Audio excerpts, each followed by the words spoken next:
Look, I mean, this is what This all has the been the players most are competitive year of Apex. Who is only going to get... Who is going to be the team to challenge the titans of TSM? From legacy to a dynasty, it is now complete for TSM.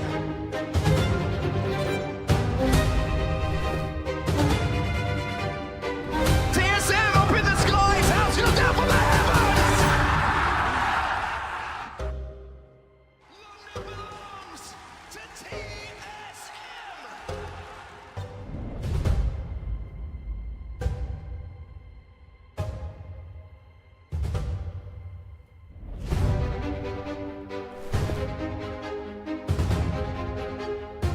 But Dark Zero are losing! They're taking damage, but no! Here comes Zero! Zero! The captain! The icons of his Dark Zero are your champions! I think we're starting to see a bit of a rivalry develop in Apex Legends. As these trophies just keep going back and forth. Dark Zero, TSM, it's always one of those two teams. Unbelievable final we've had here today. 4-by-4 and eliminating TSM as the first team to go in the log and four. Optic Gaming might be about to break records. Dropped. Tries to move in to clean up the pieces. Optic will fall. TSM are your Game 6 champions. And TSM. This is going to be SAF versus TSM in the final fight. A chance for Legacy to become a dynasty with a hostile takeover. TSM are your champions. Do you fear me, pilot? I don't fear anything. Can you say the same?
undisputed champions of APAC-South in the ALGS.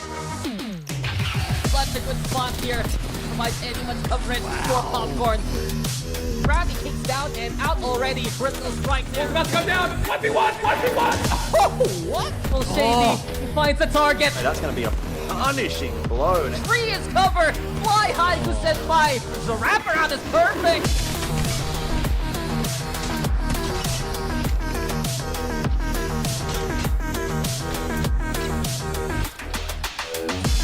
What? No! Wants to overextend. So does Kashima. Does get spotted out. The pings go down. Oh my god! It's the 360! What a beast!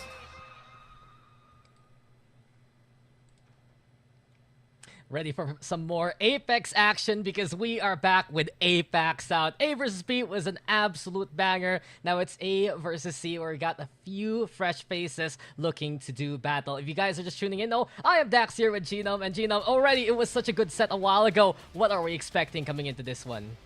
Yeah, I mean, we've had the redemption arc from Dreamfire with their Game 6 win there at the end of that series. Maybe we'll get the Team Burger redemption arc, Dax, as we go into the second series of today. I mean, you know, it's one of the maybe not unique features, but different to some of the other regions where some of these teams have to play a full 2 series, a full 12 games in a day, and it can be quite grueling for some of them. So, you know, last week I feel like we had quite a few teams who performed very well in that first series, and then they really you know, struggled to keep up with the pace as we went into the second series, especially some of those teams who are playing a very frenetic style, the teams who are playing a very aggressive style where they're having to use a lot of energy throughout each game. You know, this isn't a moist where they, you know, just find that god spot and get to sit there all game. You know, they really are using a lot of energy, making calls non-stop throughout the game.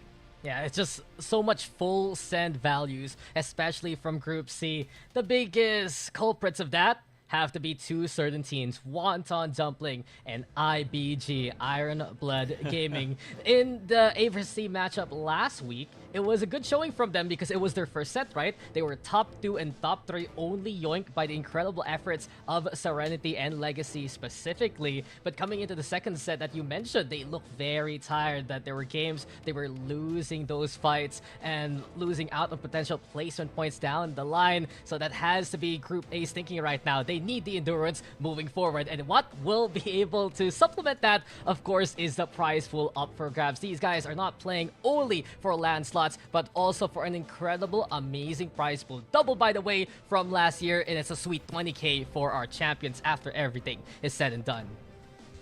Yeah, it's pretty solid, and the team's looking like they might be able to take out that prize pool at the moment, Dax. We got a sense of that before the break, but certainly Legends Gaming, with their inspiring victory there in Series 1, put a little target on that first place, on that 20k, and they're thinking about taking that one home before they move on to the bigger prize, potentially, at LAN. I mean, come on, the stray flame calls were sublime, and you told me a while ago during the break that Easy Flash had an incredible amount of damage. Looking at the leaderboard, actually, I think he was the only one who made it past 10k damage over 6 games. So that is just absolutely insane. And here we go again with a template. Come on, Prod, we know you guys have that ready all the time. That's nuts, bro. Look at that 4k damage over second place, who is, of course, his teammate, Strafing Flame. I mean, that is, yeah, look, interesting. I mean, I'm just trying to think, actually, because I feel like Lahim used to be on Wolfpack as well. I'm wondering if we're getting almost a little throwback template here. Were they on the same Wolfpack team all that time ago? Look, I'll do a quick Google on that. While we think about some of the other teams and storylines we've got going on here, Dax. I mean, speaking of the teams, right, we got a whole set of new teams ready to do battle, as I said a while ago, and that's Group C. We already mentioned a few names like IBG, like Wonton, Dumpling, but I do believe there are also fresher faces that many have noticed in those previous outings last week. You have X and Y, who had 0 points in their first set, then made it all the way to second place. Beautiful mental reset to bring them back into the fold. The MDY boys are both here, white and black and VK2, all three if you count them. And you know that MDY-WHITE really has to be that kind of team that takes many opportunities, that they're so good at finding those moments to strike when these teams are busy doing battle. And I really feel like that's one of the ways they succeeded to make it into the international lands in the first place, and they brought it out last time around, also last week, when they took the top spot in that B versus C matchup. Yeah, and you know, I guess other things to think about in terms of this group is MDY-WHITE and how well they've been doing. It's a really testament to, I think, how much teams level up when they go overseas, that MDY have, you know, really managed to come back and just feel themselves as a team, because they only just scraped in to that land spot. But when they got there, they made the most of it, and they made all of those fans proud. So many, you know, people who made the trip from China to see MDY-WHITE and see them succeed and get to that final lobby. It was honestly very impressive by the lads, Feiju and his comrades. I mean, no org wants them, but they were wanted by so many different fans that showed up during those days, I can tell you. And it really was good to see them get back into form, because their recent scrim results weren't really the best. I do feel like we have to mention MDY Black a little bit as well, that they made a few waves with that initial rate before anyone else. They would steal a few wins here and there on World's Edge. But I guess it's time to go back to our scouting report, and we need to talk about the big dog with all the KPs. Wonton, Dumpling, Genome. The records speak for itself, and I'm gonna bring up two specific stats right now. You have the kills from Gugu at a maximum of 36, the most in ALGS so far in any region. Yeah, exactly. That's pretty incredible there from him. He's well and above. You know, I think it was Fussy was second behind him at that point, or at least in APAC-South. And yeah, beyond that, I mean, you know, looking at he's even just like the kill rate, the KD, right, which is something we don't talk a lot about in Apex, but I think it's fair to bring up here, because he was the only one sitting above a 3 KD at 3.27. Just like phenomenal numbers coming out of this guy. And yeah, I mean, it's like, it's honest, not necessarily the top on the damage charts, because you know, they tend to be a team that finishes off those fights a little bit quicker. They're not necessarily the ones sitting there with the 30-30s and just poking away. They are the team pushing in and pushing those KP numbers up and up. I just gotta say, he's making a case to be the best controller player in the region here in APAC-South. So we're always very excited to see Wonton Dumpling, and we're very excited to see what the rest of the battlefield will look like, because we are going to be getting back into Storm Point with new teams here. New POI is going to be basically shuffling on around who will land on where. And I guess we always have to mention the initial start of this map, where there is no contest this time around on Lightning Rod, Genome. Ah, interesting that changes around. We really need to get that Legends Gaming graphic out of there. Of course, they are still landing over at Ceto. But in terms of thinking about the rest of the teams that are landing down here on Storm Point for our A versus C matchup, Serenity playing from Echo HQ, definitely one of the better new POIs introduced. The Barrow, the two teams over there, MXF and White Flash, you know, those guys, we didn't really see them contesting too much last time. It was just like, it was more the Barrow split, right? And then you got Lightning Unicorn, who are playing well from Coastal Camp. A POI that, despite, you know, it seems like it's got a small amount of loot, but it actually has housed some decent teams, and teams are playing well from there. Akuma getting Mill here, because Dreamfire aren't in this group, is obviously a big pickup for them. I do want to point out also with Ceto Station for Legends Gaming, they have that central location. You know that Strafing Flame wants to go for the Trident, and when they're not in the server, a team like MXF, they actually move towards Bean and try to contest whoever they can there. So they're going to stick around for that double contest on Barometer right now. X and Y also here in Southwest. You love to see them try to make their way into the zone. God Hand also over here with Wonton Dumpling, the one to watch out for from the pylon. So a pseudo central location can quickly funnel in to the Forbidden Zone and move forward from there to get into any ring.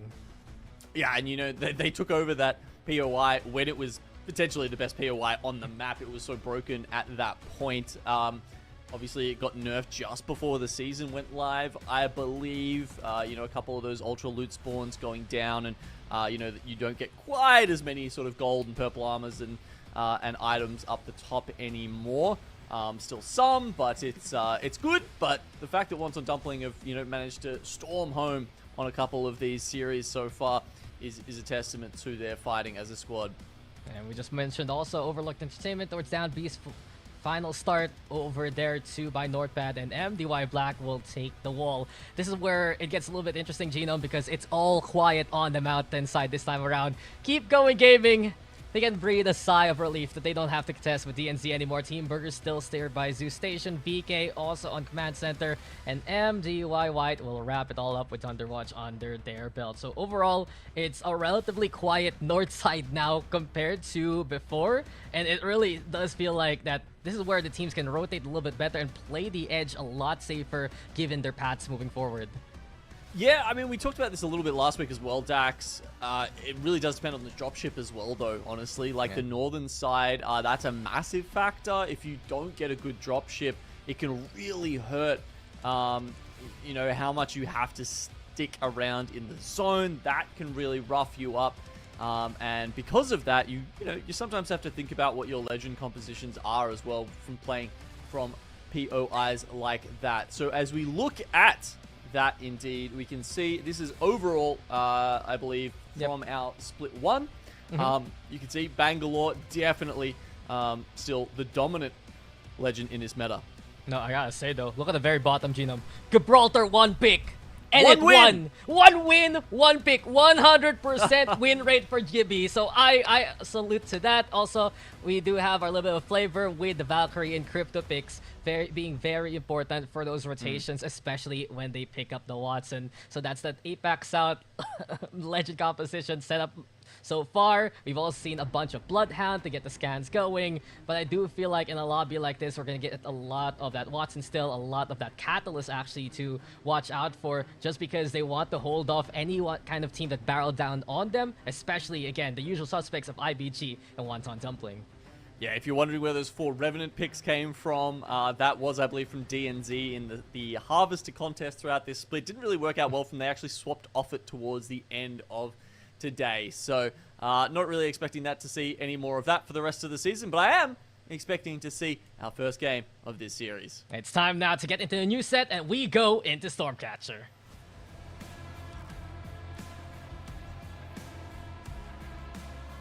And here we are into another set of games. 6 more maps of Apex goodness coming your way.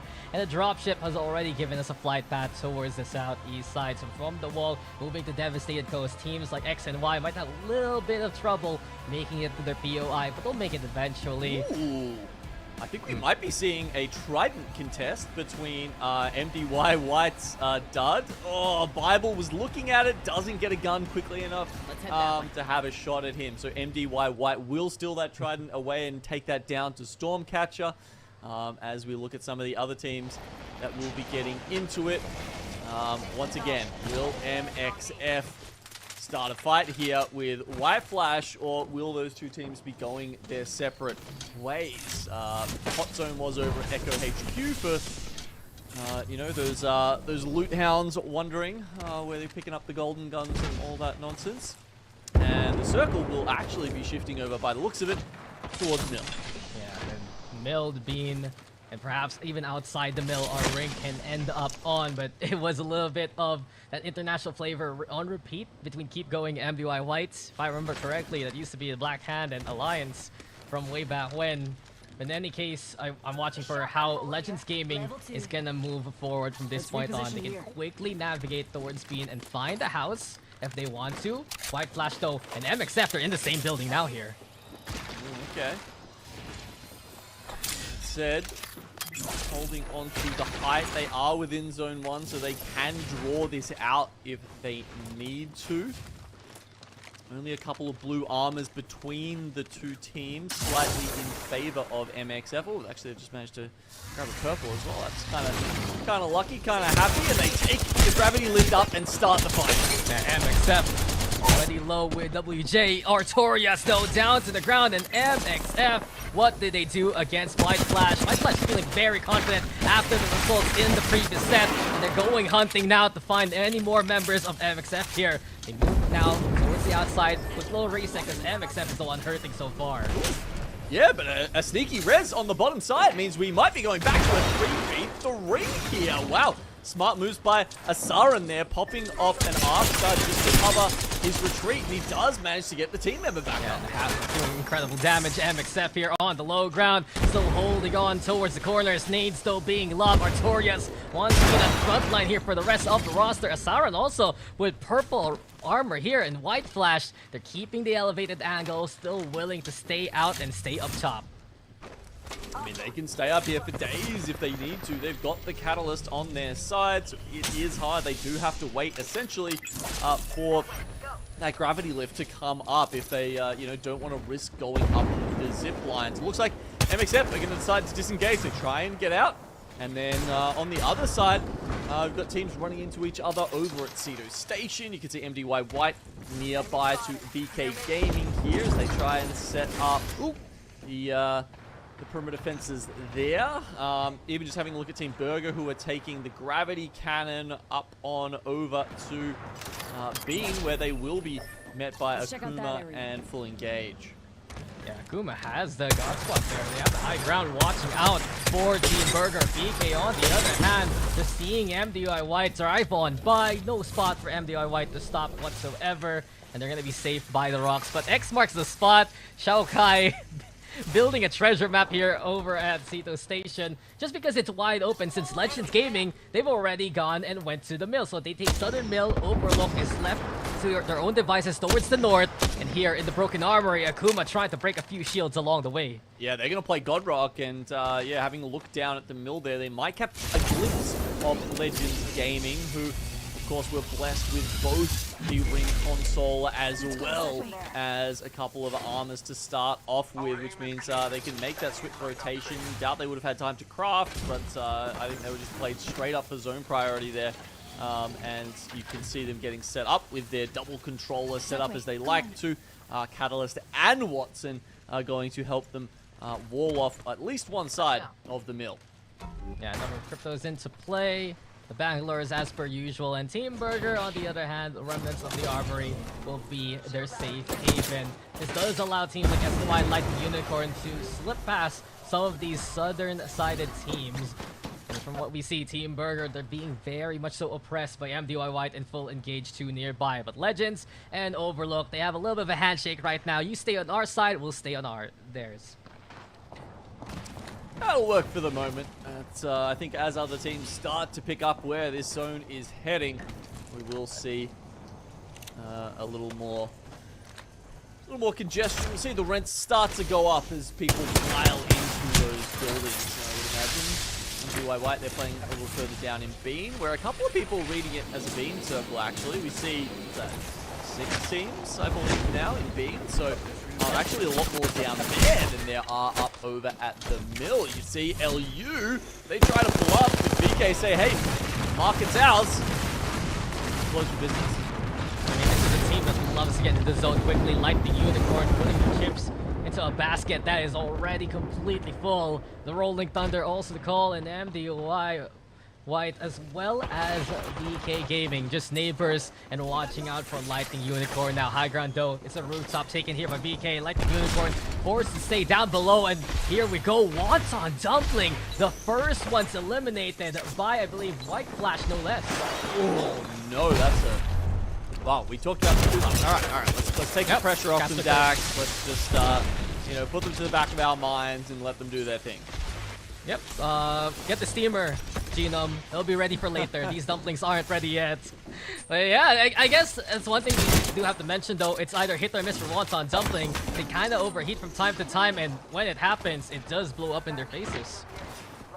Okay, so maybe the Bean teams are correct after all, Dax. The ring does shift away from the mill. I mean, Strafing Flame and Co will be safe for another circle or two, but it looks like it could be ending potentially around the gravity cannon to the south of Bean, maybe even over the armory, where Team Burger are currently setting up as a cat bang conduit combo.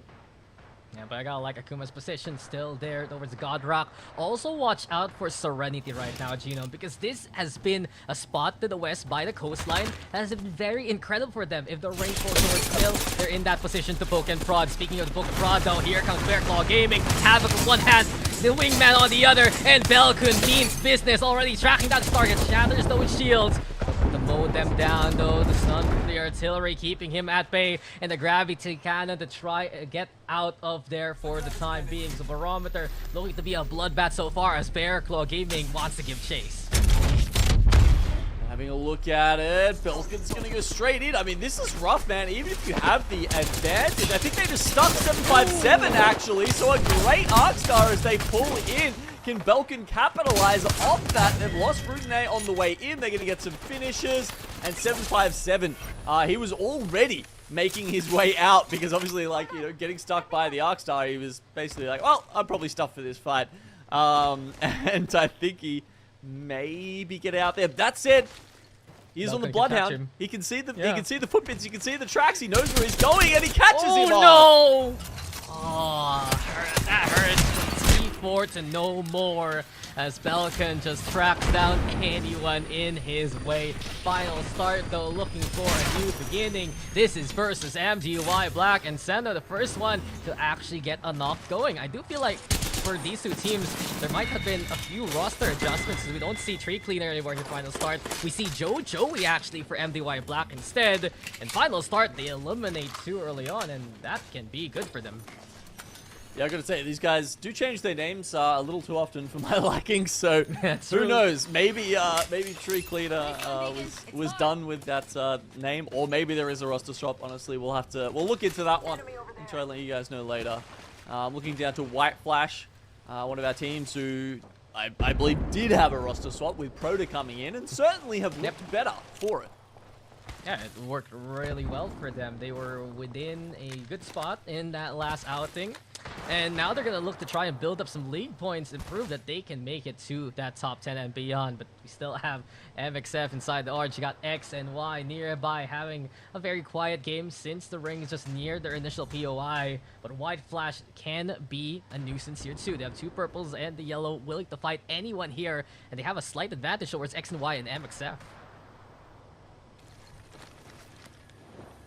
Okay, a little bit of a lull here as we do get round 2 closing. 18 squads still alive. I think this this next zone again will spur some teams to action as they realize it's the Bean circle and not the Mill ending, or potentially even further down towards the Mite Caves where we've seen quite a few teams cluster.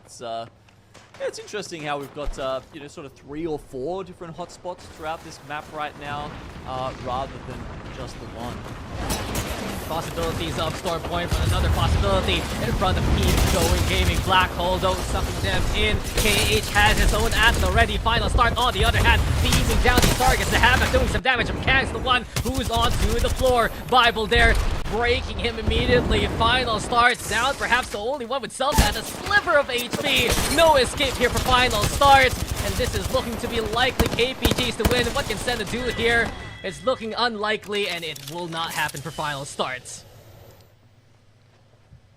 Unfortunate for them, but KeepGoing Gaming will try to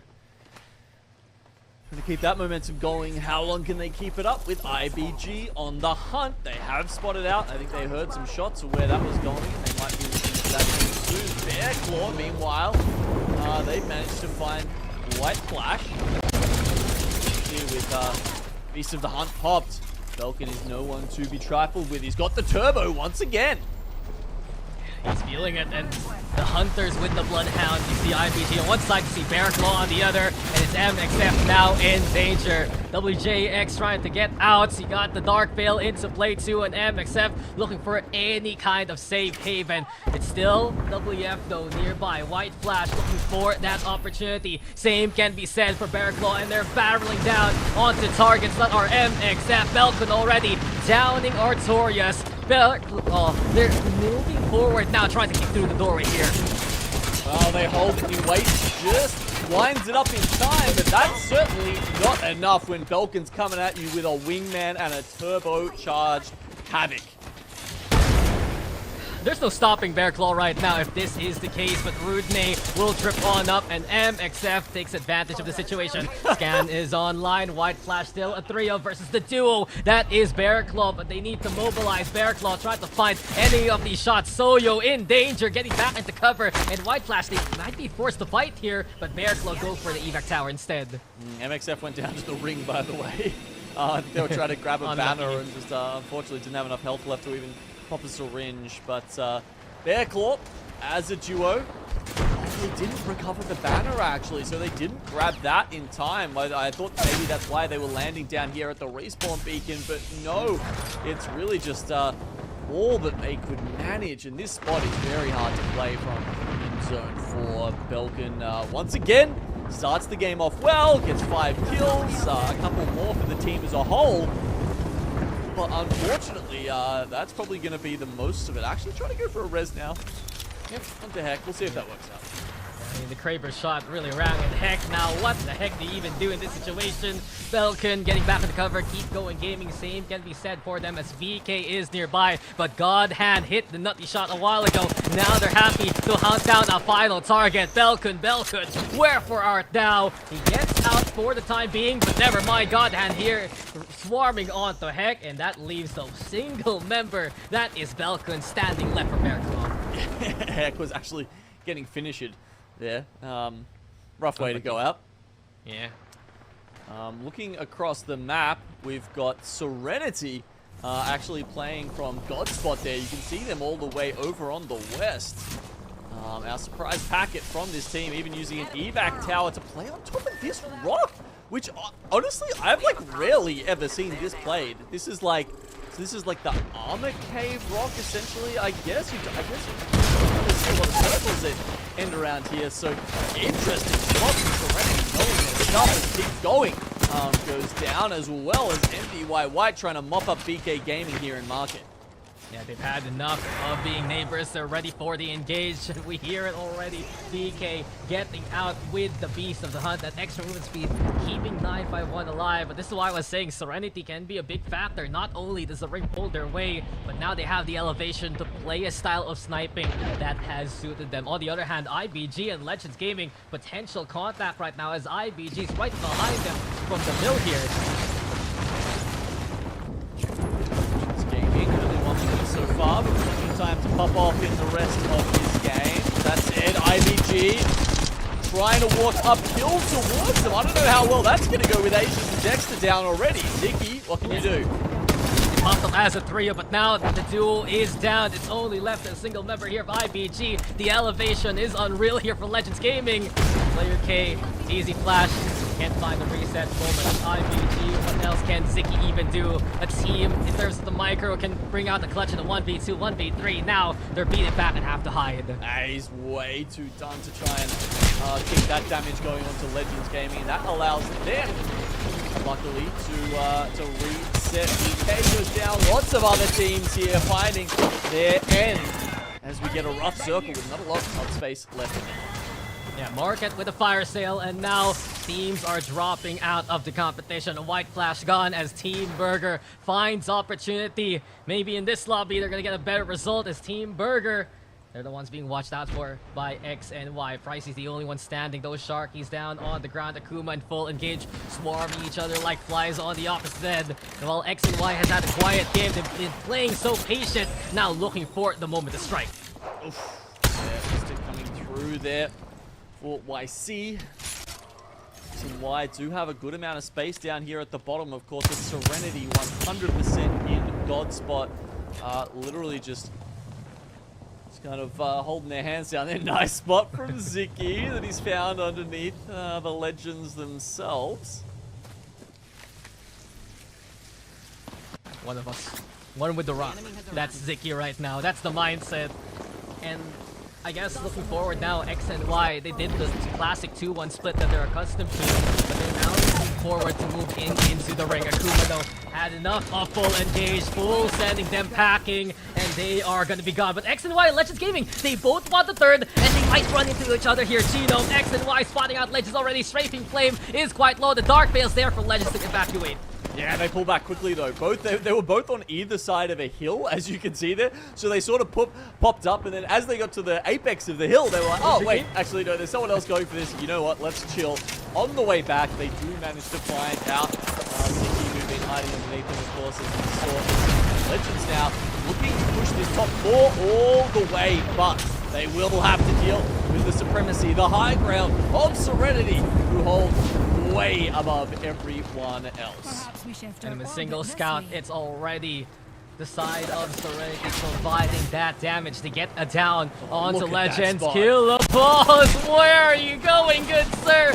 No way for Akuma to get out of this one without blood in their hands, and they're the ones bleeding heftily instead. 2 squads remaining. Serenity on one side, X and Y on the other.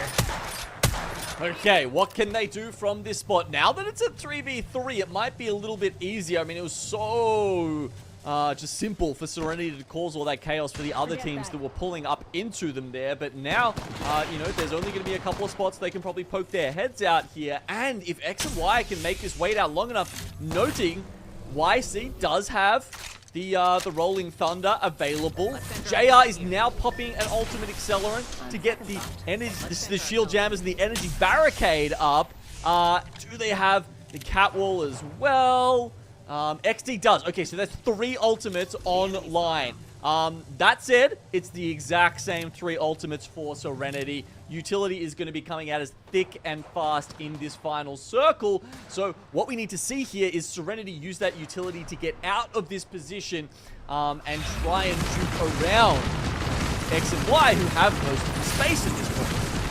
Yeah, X and Y initiates with the entry barricade, but Serenity on the other hand, moving towards the north, the Dark Void into play. There's the Rolling Thunder, Arc Stars being aloft as well, and Boogie's the one in a bit of trouble, lagging behind compared to the rest. X and Y waiting for them to pop out the other side of the wall, but Serenity, here we go again, wrapping on around, getting a few shots through the wall here. Legacy goes down, and X and Y find their moments. It has been pure patience for both of these teams. Now they come to a header. JR again, critical with the wingman. What are those shots from X and Y? And they'll take this one. Very crispy there.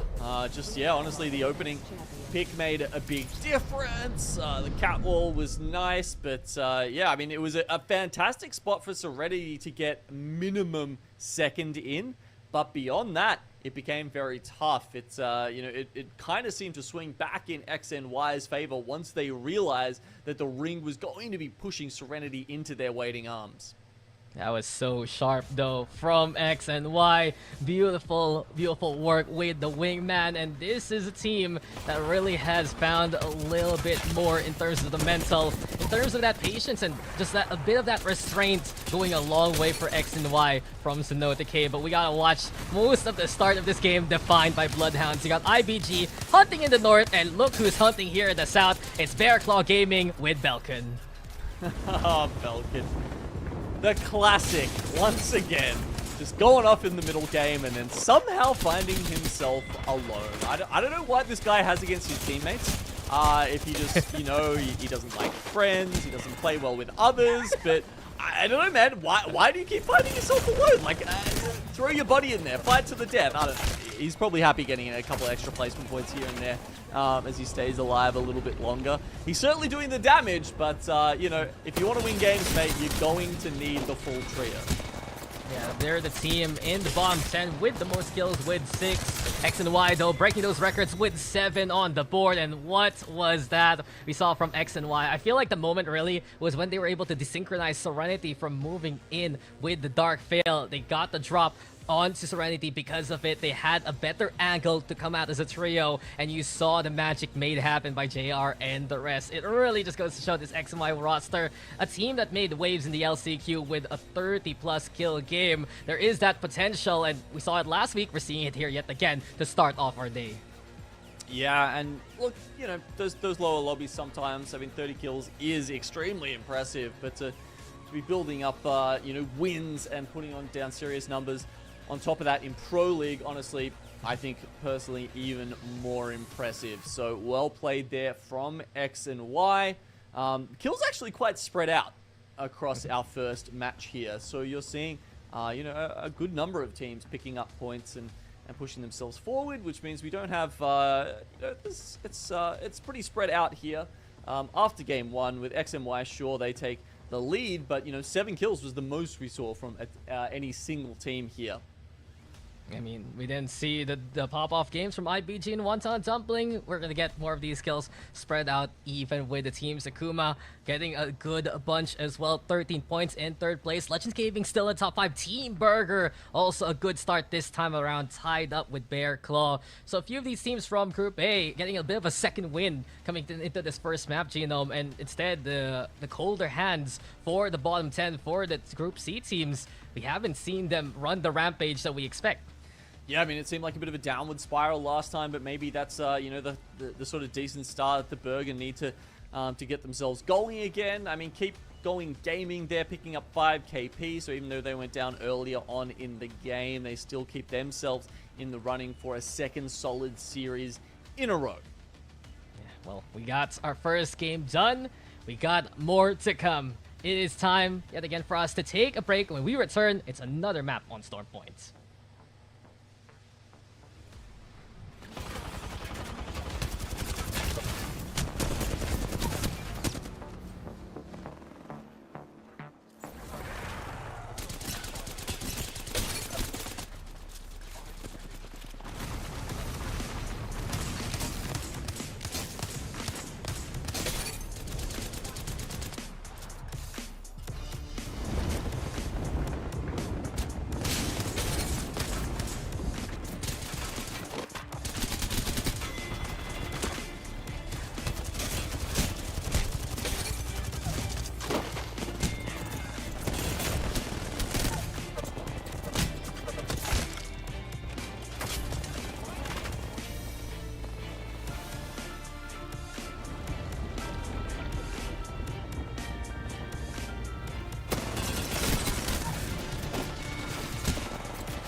X and Y, a name that goes hand in hand well with map and win. And they took map number 1 from patience to such a perfect play. We are back though with A versus C, and we just witnessed Storm Point taken by X and Y. Who's next to get another dub going here, Gina? Will it be X and Y again, or do we get another victor in the cards? Well, I'm just going to say doubtful, because we've had very few repeat winners so far.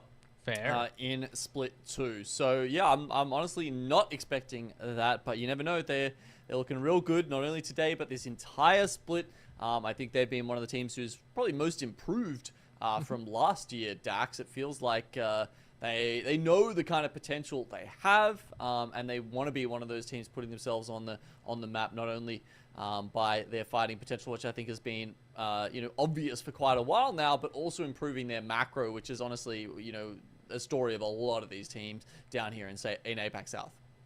Yeah, when working together with Coach Hanley's with the hybrid style of play that they do now, Yep. and a few off-season tournament wins in qualifiers and the like. So X and Y, they're making a pedigree to build on and try to make it into a LAN into the international stage. But same can be said by the other teams we saw in that top 3, Serenity and Akuma. The triple controller squad making it 3rd place. Serenity again, the trio that has showed up today. It really feels like those are the kind of teams that makes these wise decisions to get towards the ring, find the fights that really suit them, and give them top placing because of it. But anyway, guys, it's time for us to get into the game because it's ready, it's set, and we are gonna go there.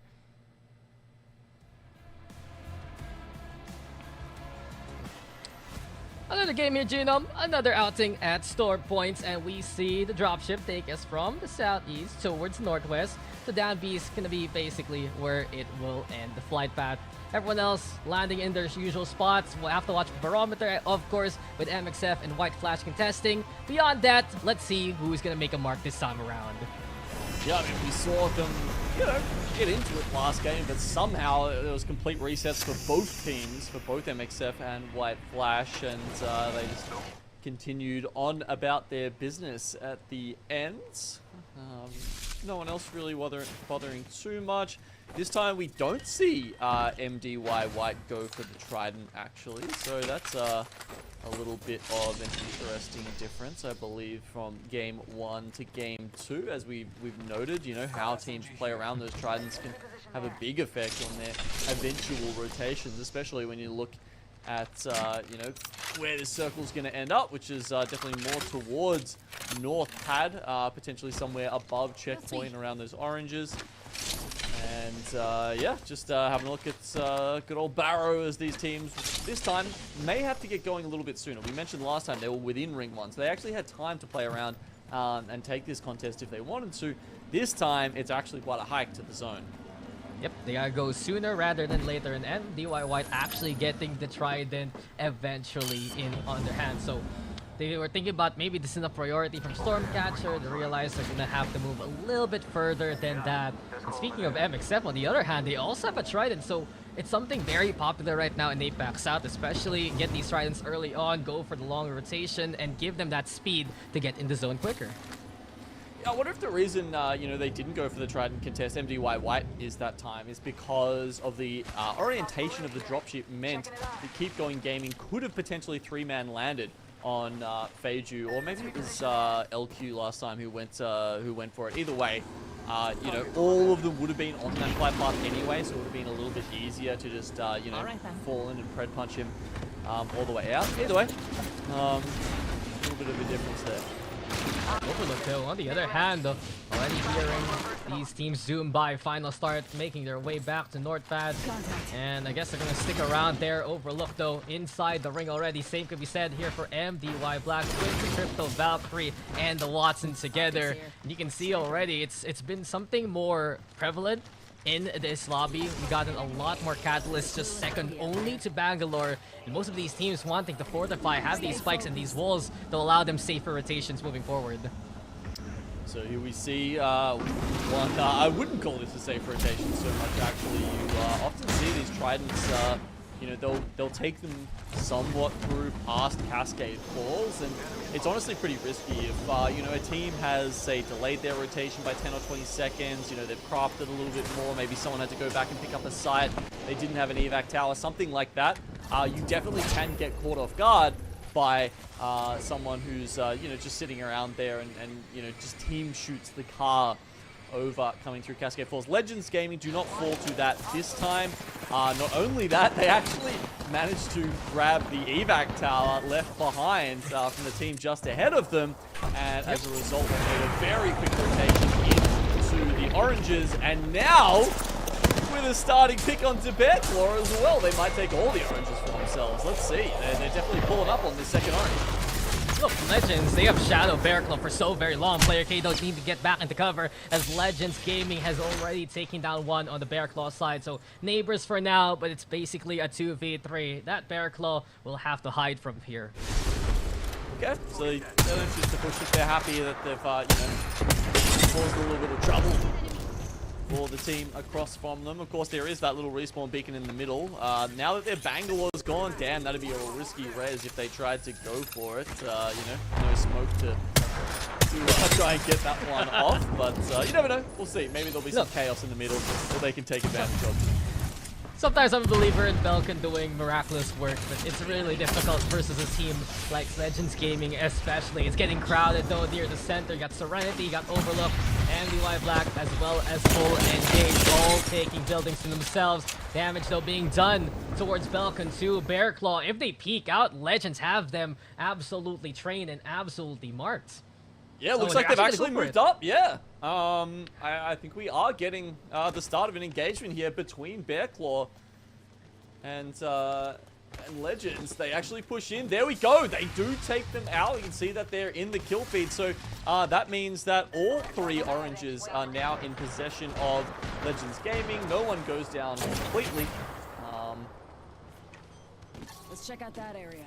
I mean, there was potential for trouble there for Legends Gaming, but as soon as they shredded the armor of Belkin, if I remember correctly, that was the signal for them to get in there. While that happened though, VK taking the old spot of Legends, and we were anticipating a potential clash in launchpad between Wonton, Dumpling, and Godhand, but wisely back on the way, so back to the orange, let's we go. Instead of Vitamin C, we're getting more of Vitamin Legends right now, as they're the ones in control so far. They do get scanned up though. Yeah, pretty much as soon as that fight ended, we saw VK Gaming pull up in from the wall. You know, taking advantage of that to move into one. But I guess Legends are happy to pick up this one. It's a little bit closer to where the ring's going to be falling. And also, now they've got the extra loot boxes in there as well. So lots of resources available for Legends to continue their push and potentially maintaining that #1 spot within the region. Over though towards Zoo Station, KeepGoing Gaming and MDY-WHITE very close to one another. On the other side, Final Start actually pushing into MXF from NordPad, and that can be a good engagement here from the Final Start trio. MDY-WHITE keeping up though with so many armors to utilize. They are fully kitted for any kind of fight moving forward. The ring pulling on in closer to the oranges, closer to where MDY-WHITE is stationed, and they are the complete center of where everything needs to be. Okay, we've got the bunker going on down there. I think they're taking some pot shots. That might have been at one of the crypto drones flying around potentially. They go on to the outside, taking the fight towards Final Start. Archberto getting a good beginning. MXF is falling flat, and they trip up and unfortunately die because of it. 3 went out, none come back. Final Start on the board. Akuma also now looking to chip on in. Same can be said here. 14 Burger and Akuma. They know that they can actually capitalize on this angle. Smokes in the way. Black Hole now gonna be the call from Killapause and the rest. They isolate the first here from Final Start. Can Final Start even hold them off? Answer seeming to be no. The disengage is there instead. Yeah, risky pull-up by Burger, actually. They've got a fantastic position out in the sea right against some of the rocks there with the ring to their back. I don't know if they were potentially just like they didn't have enough resources. Maybe they want a couple of bats, so they're pulling in for that. As I look around, probably not charging for 6 themselves. But either way, they disengage eventually and let the others go at it. That's Akuma who came in there first, and now IBG. We're not done fighting for this bunker, and Akuma keeping their claim here. Do have a pilot to work with too. The Dark Veil keeping them into cover in IBG. Trying to find an angle to work with, but immediately the scan is gonna find out many targets that Dexter needs to deal with. He's already down. IBG is the one in trouble. Into the trenches they go to get out. Ooh. IBG not potentially playing this out as a duo, and even the respawn beacon that's right near them is currently getting taken by Final Star. Oh no, they've shot him off it. So now they do have the option to try and recover Dexter's banner and maybe grab that respawn beacon for themselves. Oh, wait. Selka's thinking about it. He's still there, wrapping it up on the west. IronBloodGaming though, since Dexter did die on the high ground. Over there on the elevated angle, Zik can actually pick that up. And does he run into final start? Seems like it's going to be a no. So second chance for IBG to play a 3-0. We saw Team Burger take advantage of the chaos. Oh my god. But look also, who's going to play aggressive? It's Akuma here. Yeah, I mean, they get the res off. Selka doesn't do anything. He's got a bang ult, so he could actually cause quite a few problems. Then you can see X and Y also pulling up from the south here. So IBG have their work cut out for them. X and Y loving to be late to the party, but be life of it. This has been a strong spot from X and Y. They fended off IBG last week in that specific angle. And Akuma, on the other hand, Drench Warper versus IBG. Little battle that Akuma will bail out from IBG. For now, they're still sticking around as the 3 and a threat over onto Northwest. Alright, Wonton Dumpling still sitting on 0 points yet to make an impact here on this lobby. There you go. The first point is picked up for them as they chase God Hand out, a team that has struggled for relevance so far. They struggled for, for placement points and kill points, really. So let's see if they can perhaps turn this around in our second series, ABC for today. Yeah, Serenity in the thick of things. Let's listen in to Serenity now. Serenity. They're running back up. That's fine, that's fine.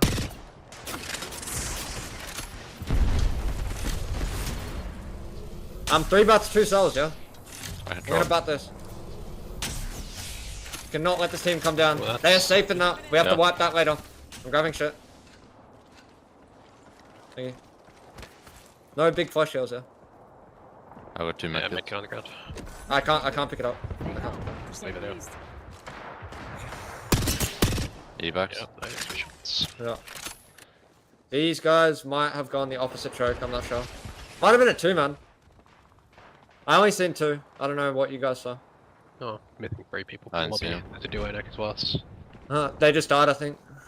Catalyst, Bangalore, Godhand. Could have been them. I guess Wonton Dumpling gonna run in here late.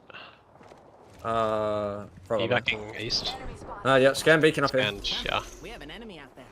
40 seconds on zone. I might chuck both my... this on the way through, just care that. Yeah. I'm gonna chuck both my Qs on this front side, yeah? Oh. Like on this left choke. I like this spot's energy. Let's go. So they can't just ape through. We have no digi, right? Yep. No. Okay. Your ult has to go fucking huge in this later, yeah? Fresco? Yeah. You can get a lot of space with it. And then we just nade stack wherever they're forced to go. Wonton Dumpling dead. It's not going to be them coming through. Yay. Crypto drone coming out of that choke. No.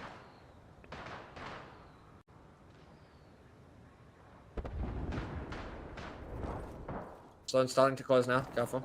Oh.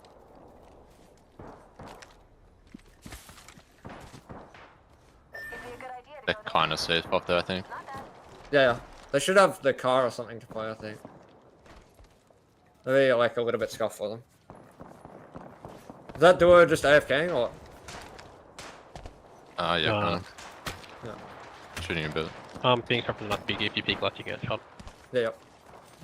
How much energy you got? 72. I need energy ammo. What gun's it for? Nemi. Saw it in the kill feed there though, Genome. Wonton Dumpling eliminated yet again this time around, but KeepGoing towards the wall, while Serenity still has a spot to work with. Overlook though, on the other hand, they've had the compounds for quite a long time. Final start, getting back up as a trio, and they're the ones now knocking on Overlook's doorstep. Yeah, nuts. If Selka managed to find a way back into this final start. They're certainly going to struggle to find position in the ring, but hey, at least they've given themselves a chance now. It pulls even further back to the rocks, back to where Team Burger are. They need to guard their life, or Serenity finally gets sent on. This was from KPG, one of the teams they were keeping their eyes on. It's a big send here. KeepGoing Gaming, they eliminated Wonton Dumpling a while ago. Now they eliminate Serenity. You heard that breath of relief from Serenity when Wonton was gone, but KPG is the one who takes them down. KPG, though, also in trouble. You have Lightning Unicorn here on the opposite end, just poking from afar. Jack, you get the first down, but that's all that Lightning Unicorn will do right now, as KeepGoing Gaming will try to go for the revive here. Yeah, that was a long distance fight. It's like the team 6 down the bottom. That is Lightning Unicorn. So, you know, really messing with KPG there from a long way away, who, you know, essentially had to make that play against Serenity there to try and force their way a little bit further. As you can see from that vision of the circle, Burger are going to be eating well. Definitely a side prize for them, but the rest of the lobby are going to have a struggle getting into this next circle. Some playable spaces around the trenches, but all those teams over to the east, Legends Gaming, White Flash, VKG, and MDY-WHITE, the Oranges are going to have to fight each other. 3 squads fighting right now in a single building, and Overlook Entertainment is overrun here by IBG. Final start, trying to get a piece of the action. They have one down and will hide for the time being, but IBG, can they actually find these targets? Dexter, though, dealing with T4 across. Lightning Unicorn also flying on in past these squads and might land nearby towards X and Y. Full engage Akuma, they're all there too, and Lightning Unicorn, they need a spot. They go towards the rocks, but Full Engage still has the angle on them. Akuma right now looking for damage. Boy Sharky, there they go, and there is no escaping for Lightning Unicorn. Oh my god, we are getting an absolute bloodbath here. Akuma trying to find their way out of this, but they'll struggle, honestly, against Full Engage. You have the better position there. X and Y, they have a nice position. This trench is in, this bunker is in, and they do have the Kraber ready to signal a big warning bell to anyone who comes knocking at their door. Yeah, X and Y yet again still playing in cover. Legends Gaming on the other hand, trying to navigate through the waters and move forward. But MDY, they have to deal with them on that elevated rock. It's MDY-Black watching out for them. Still 3 up here for MDY-Black. Legends Gaming, same can be said as Player K is getting his shields back. Neither side trying to find each other until they get the contact over onto the ground. Strafing Flame looking to hit the shots. It's easy. Flash Set who does get the down. Player K, the only one still standing, and the Black is eliminated. Legends Gaming, they hold him off for now. Legends Gaming, they rotated there really fast. So much faster than the other teams in the orange, and that has paid massive dividends. Not only that, but you've got Player K pulling out the clutch there. He tweeted after the first series and said, hey man, I've been getting carried by Easy Flash and Strafing Flame, but this time it's up to him. It's up to the anchor player, and he pulls it out for Legends when he needs it. See, now he can say he did something there, and IBG cannot do anything versus X and Y. While all this chaos happened, though, and Akuma also tracking down Full Engage. Team Burger in control of the island, and they are still alive as a duo. We're still keeping an eye on Akuma. The smokes are out. They're trying to avoid the sniper shots even, and here on the elevated angle, they know that Full Engage is trying to find them. For now, they're safe, and let them just collapse on a single target. Yeah, the Kraber taking down Player K, though, and that makes them a target now for X and Y. Oh, such a fantastic mid-game for Legends Gaming, but that care package weapon is always a threat when it's on the field. X and Y remove them. Maybe they will go back to back. Hits another shot. Swings things in favor for Full Engage here. WBIM and the rest can now seize against Akuma, and Crusader is the first one knocked down to the ground. Two still standing here for Akuma, using Dark Veil to get out of dodge, and Full Engage is sending it. They're playing to their name, and they want to find any more of these targets. Killapos, though, getting back with the shield. Sees Flesh in front of him, downing one, downing another. Killapos doing the dirty work, and Akuma, they only have him still standing. Artillery Strike is a go. Rolling Thunder to play, and X and Y, they're the only 3 who left here. I've got no idea how Wei went down, but that is an annoyance for Team Burger, who would have had the best place and the best spot to finish off this game if they were a trio. The fact that they're a duo means it's probably going to go the way of X and Y. They do manage to take down JR first. Can they get the arc to get the full finish? Yes, they do, and another knock as well. Team Burger, can they make this happen? Yeah, and X and Y is the one caught in the middle. Here we go, Sharky and Pricey on one side, and you have Yukoi and Killapause on the other. Familiar faces with They're fighting each off other. powers.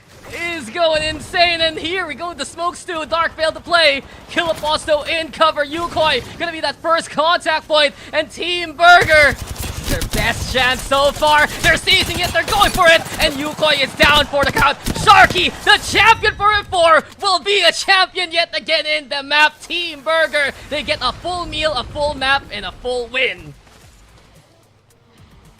No way. There is no way Team Burger come out on top there. That was incredible. I don't know if we got any vision of that on main though. Maybe if we could like bring it up from the multi-view later or something. Like the way it looked on my screen was like Prowlers literally came out of the water to attack Akuma as Team Burger were pulling up. Like, I mean, I think you can see them after Akuma had dealt with them.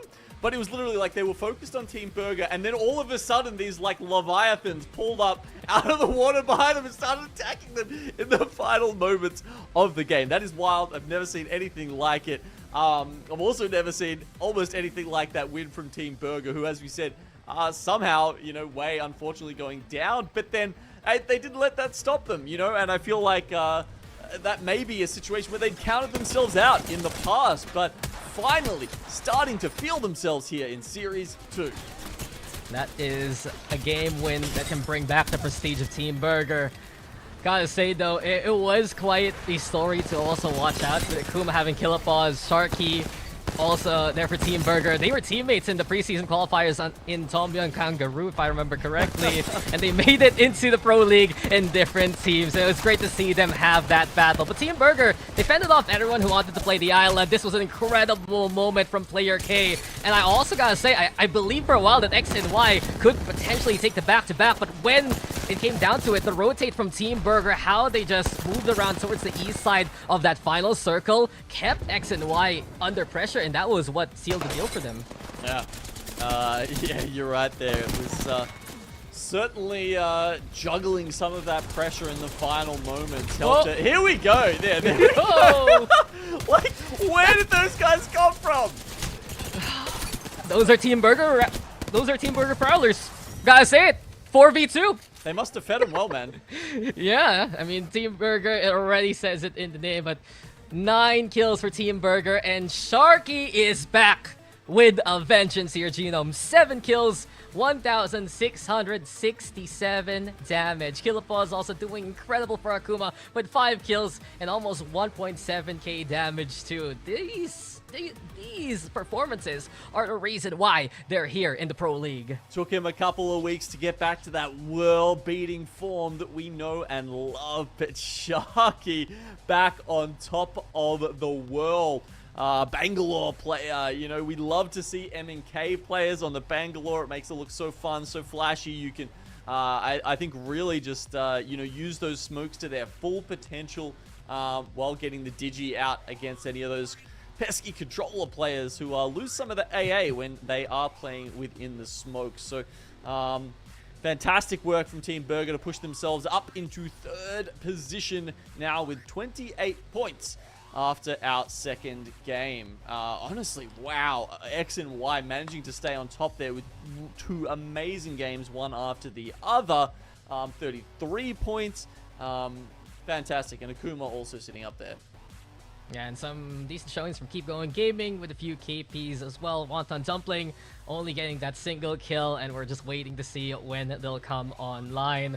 But it got very, very testy there near the tail end. I gotta say, though, it's just the teams that can hold off their initial position and then pivot off that and find a way to angle themselves and have another squad in between. Those are some of the veteran calls that we expect from Team Burger, and it is beautiful to see them back into the form that we would have loved from the get-go. In any case, guys, we are gonna go for a break. We still got one more Storm Point map here in APAC-South in just a bit, so stay tuned, stick around, we'll be right back.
break your heart, and then I'll break everything else.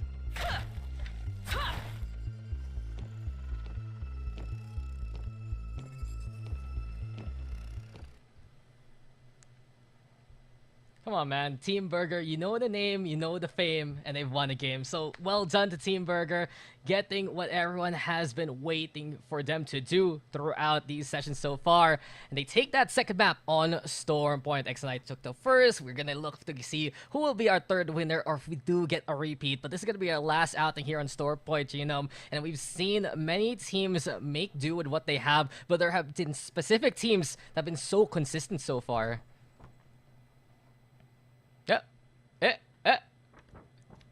Hey! Yeah. I literally got my mum to help me laminate this piece of esports history this week to go. You can't see it up there, but I've got the initial ticket for Team Burger winning their ticket to the the Stockholm LAN. But yeah, look, that's straight from Raleigh, from the incredible amount of support that Team Burger have had over the years from many fans. This is obviously a very different iteration of that roster. I think the one at Raleigh was MT, Waltzy, and Jarrow, so maybe not even a single member that's carried on between them, but the name lives on. I think the prestige within the region lives on as well. So yeah, look, I don't know, I'm definitely counting myself as as someone who's happy to see them putting their their potential, realizing some of that again here in our second series for today. But let's look at two other teams that are doing pretty damn well today. That's going to be Team XMY and Legends Gaming. Yeah, you got XD on one side, you got Strafing Flame on the other. Both IGLs doing what needs to be done over the past few games. X and Y, though, have gotten a better set of placements. And Legends Gaming, we've seen some critical fights be clutched out, yes, but it hasn't led to that map win yet. So keep an eye out, though, for Legends Gaming. They're coming out from some big wins in the previous group. It still is gonna be grueling for a team like them and the rest of Group A who has double duty. But I believe, man, the game is ready. We are gonna go to Storm Point for one last time, and let's get into that dropship now.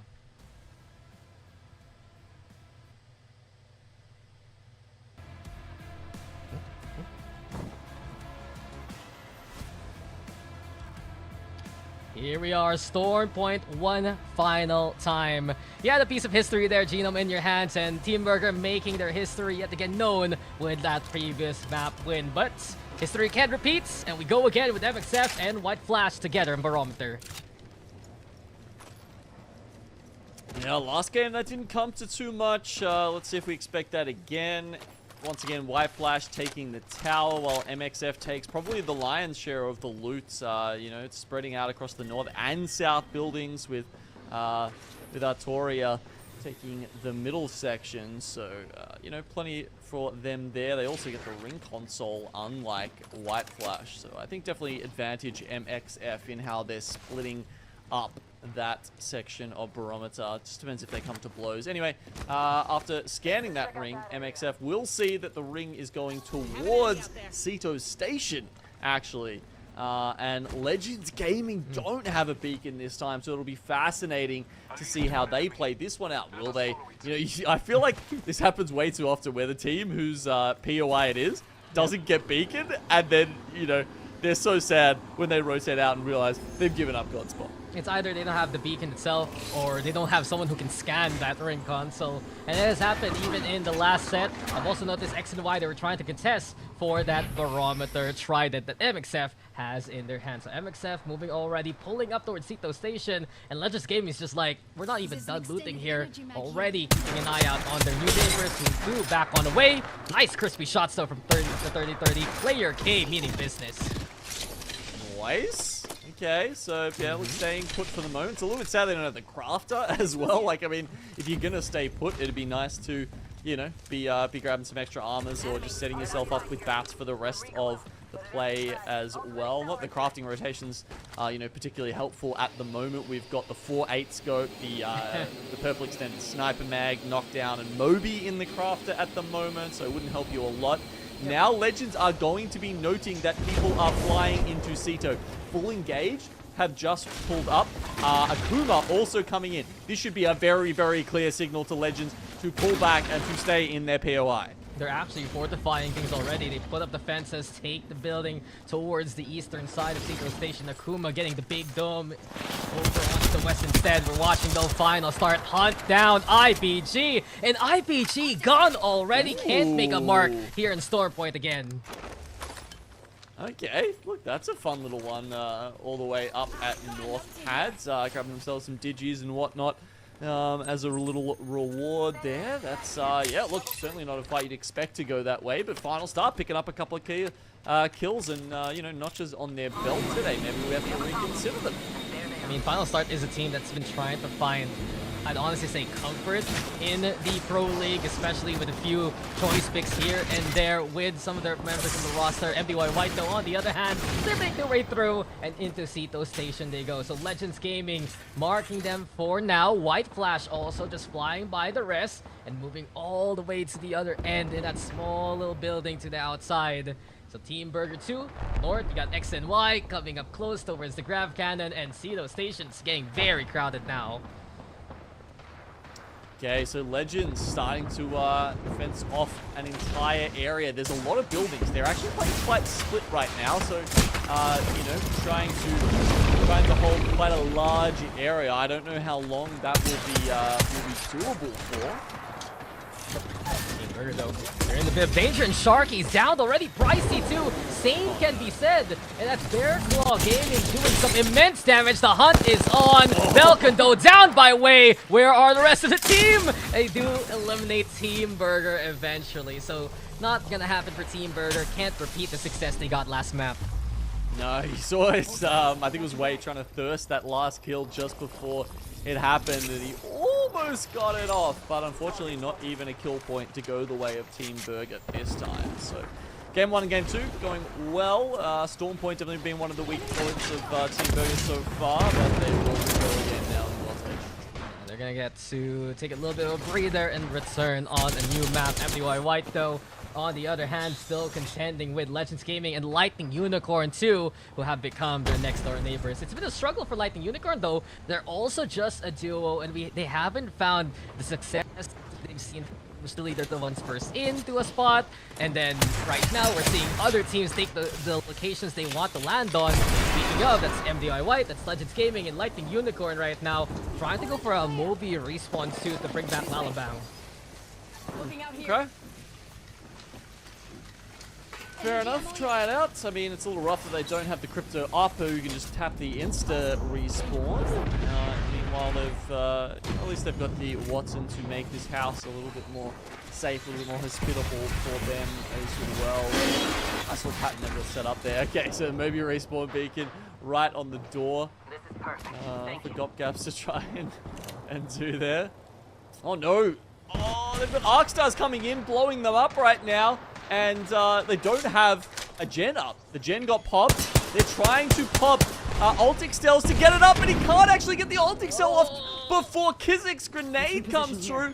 And they might get griefed. Easy Flash actually looking to push in and completely remove Lightning Unicorn right now. Exactly. Legends Gaming thinking about it. No pilot to play with. Those Arc Stars do find their marks. And Legends Gaming, Easy Flash sees the target with the GD Tread. No escape, Jack Hewitt. That is just mowed down quickly by Easy Flash. And Legends Gaming, they'll take that free KP and back away safely. I don't know, man. I call teaming. The Arc Star comes in from one team. You know, the finish from Legends. What is this? Ugh. They're just ganging up on poor Lightning Unicorn, and you said it.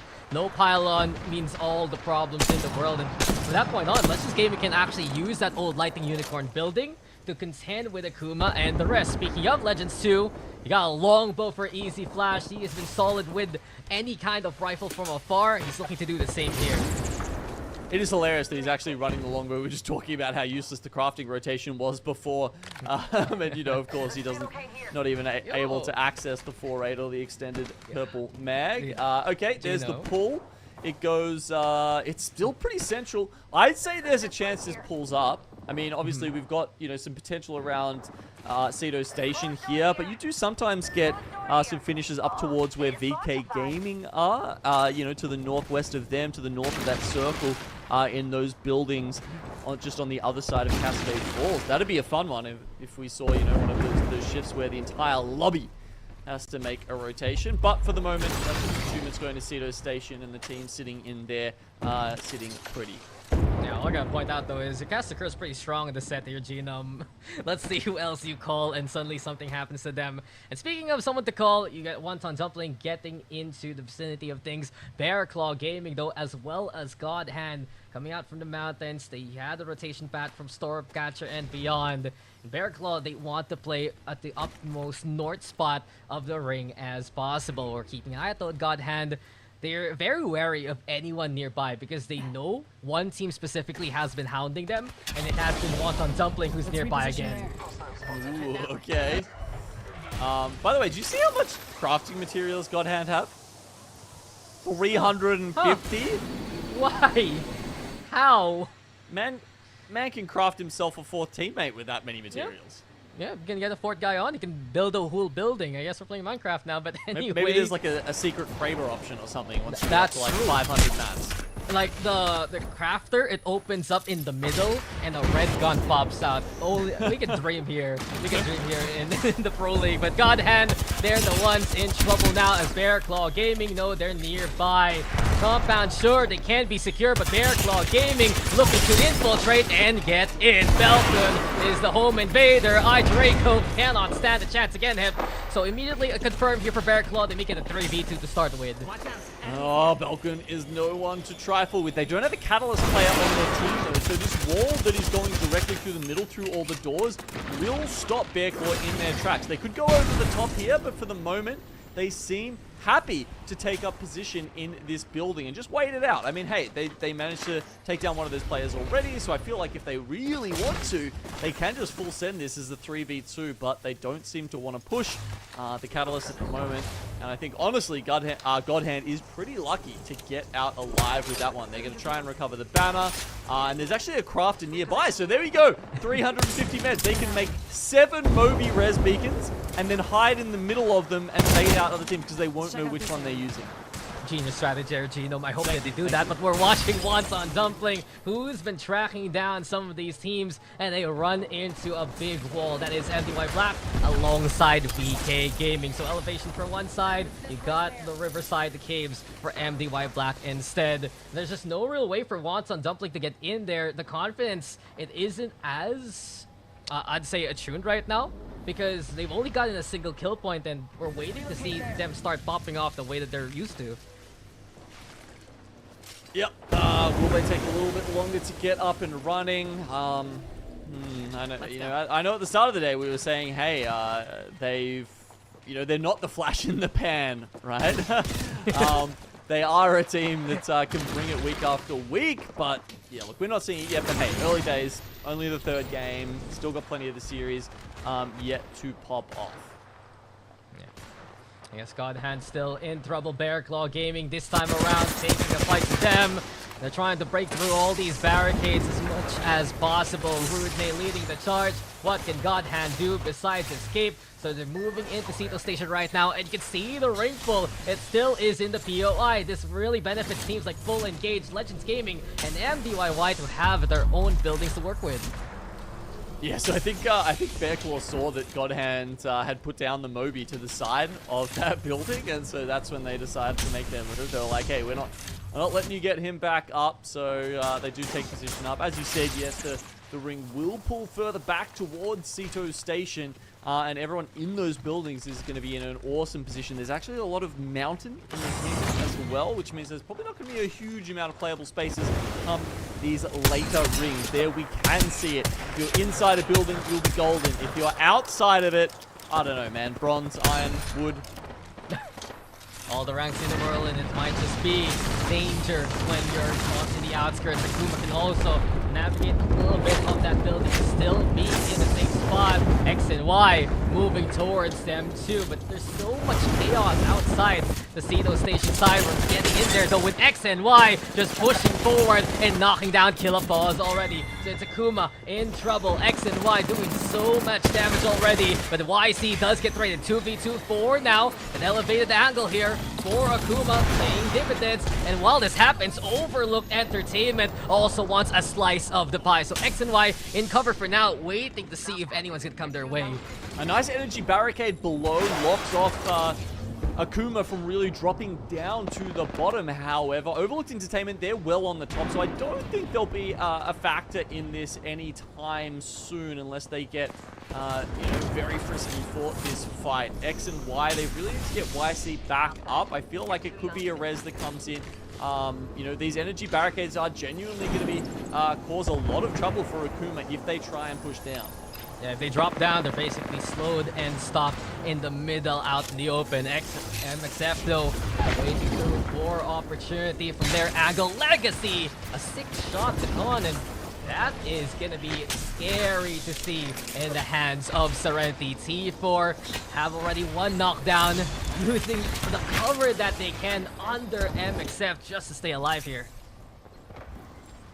We've got about 10 teams, outside the ring, all up towards Cascade Falls right now. That's more than half the lobby, Dax, and I can tell you there are maybe 1 or 2 spots available for these guys when they pull into the next circle. I think as Zone 4 closes, we are going to have absolute bedlam on our hands.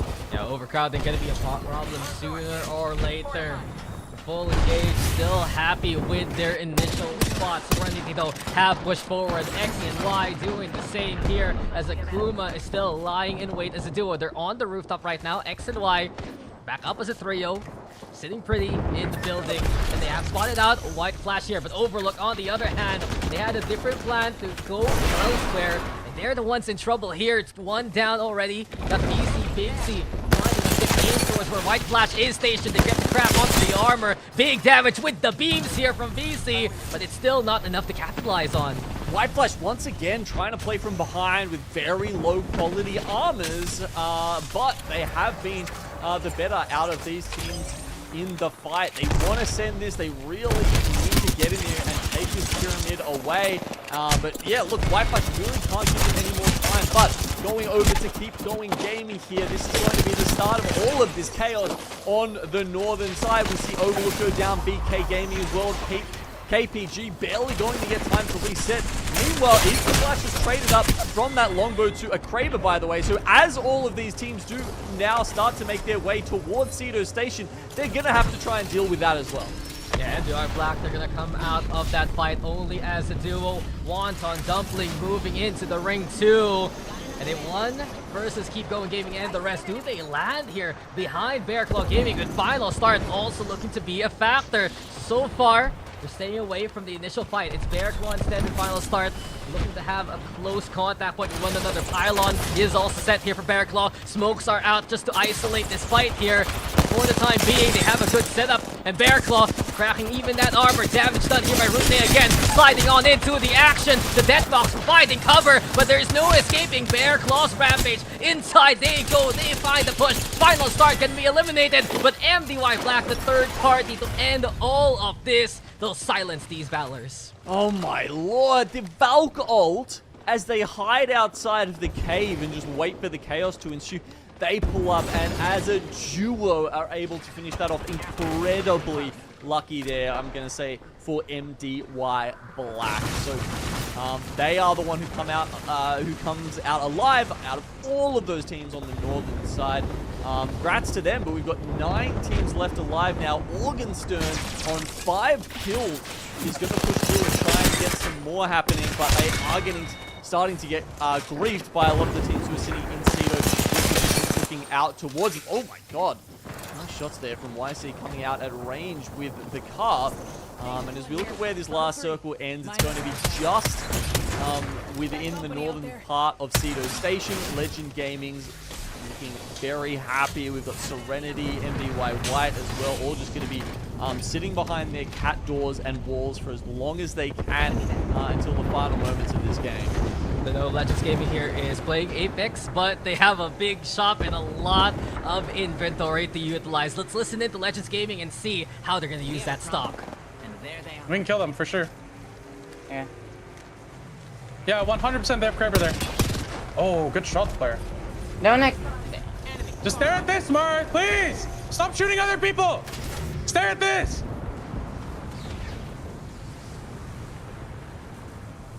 I try to net. They're about to walk out! They're about to walk out! Yep. I net twice. Look at this. What's in? Oh my god. Beautiful fucking arcs, bro. What? Oh my fucking god. Nice. Good shit. Careful of this team. We have a bit of space on the right, Yeah. I think. Go fence like here. Player. Careless in the team in the open here. No. We can't do anything. We win this fucking game, boys. Yeah. They're fighting out here. I'm looking for kills, okay, Mo? They finished. There was a clean wipe. There's a third party, though. I'm going back. Oh, bro. Like, what are you doing, man? Mar DC. We play duo. We're fine. I can't. Can you get inside? No, I'm fine. Doors I'm open. fine. Okay. Get ready. This duo is gonna this team's gonna push us. I got Kraber. Yeah. I'm running. Yeah.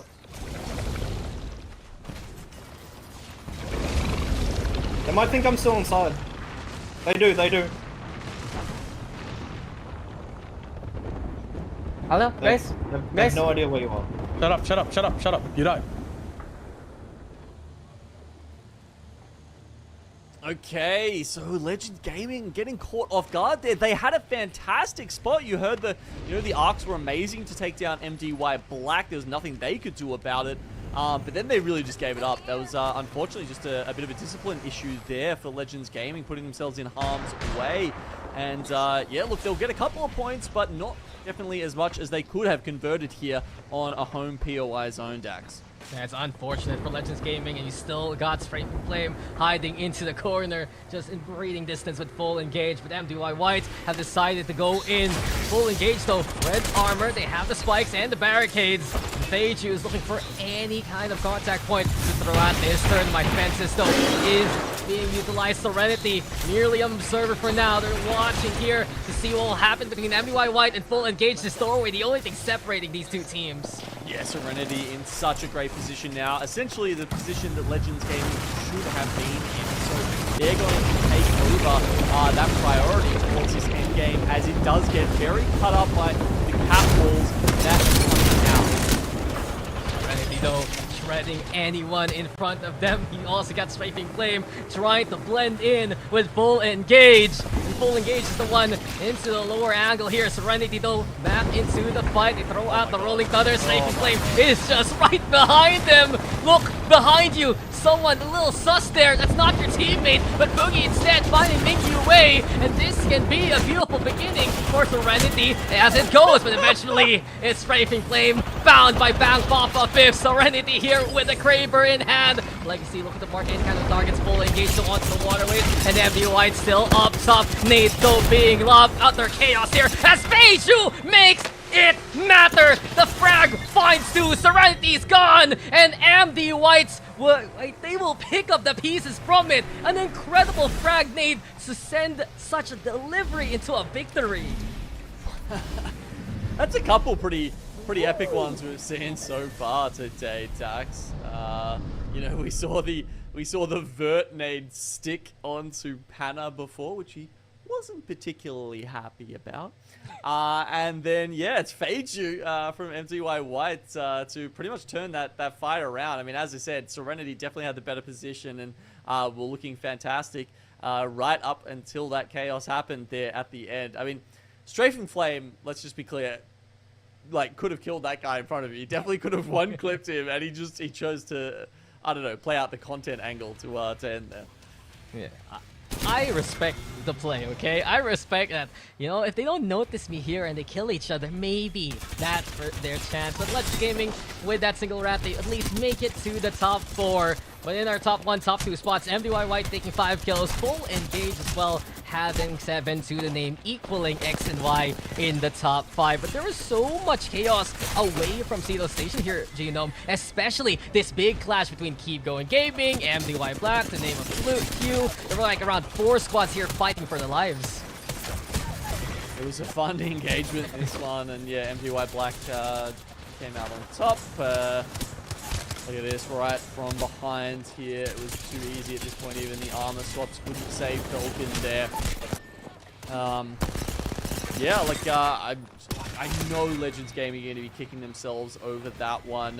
That said, they're on top right now. It's probably not going to hurt them too much. They still got quite a few points out of that game, but you know, that's the kind of thing that will cost them when you know, you don't want to be making those kind of mistakes when there is more on the line. Let's say it's you know, the regional finals. Let's say that's a LAN. Those are the kind of positions you need to be able to close it out, because we know there's an element of luck in BR, but when it goes your way, you really have to squeeze everything you can out of it. Yeah, just can't make too many mistakes here, and that's always been the case in the Pro League. But you get our stats going and full engaged. Even though they took 2nd place, they topped the charts with that damage, 3.7, alongside Serenity too, doing a lot of chip damage. This time around though, I feel like for Serenity, it's a bit of the other side of the coin for their playstyle. They're very good at poking with things like the 30-30 and beyond. But if they can't get the KPs, they're just gonna be the ones racking up these damage numbers and just stat padding by this point. Great job by them though to take the fight to make it the top 3. Yeah, it feels like Bearclaw Gaming are sort of taking over IBG's mantle today. You can see them. They got, I think, what was that, 10 KP there from that last game. While IBG did something like 38 damage as a team in total. So they are not having the best start of the day, alongside other teams like Wonton, Dumpling, and Lightning Unicorn, or the start of the series, I should say. Stormpoint definitely not going their way, but X and Y have looked like someone to fear in every single one of our 3 Stormpoint games here in A versus C. Definitely a team that seems to be coming of age. Hard agree with you, because they're minimum top 5 from the last 3 games we've had. Now they also net a number of kills to add on to that total. And X and Y, they basically get a good chunk from Stormpoint. Who will take it all coming into World's Edge? We will find out in just a bit. So a bit of a break, guys. When we return, it's more here from APAC-South.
5 Valkyrie actual, ready for burn.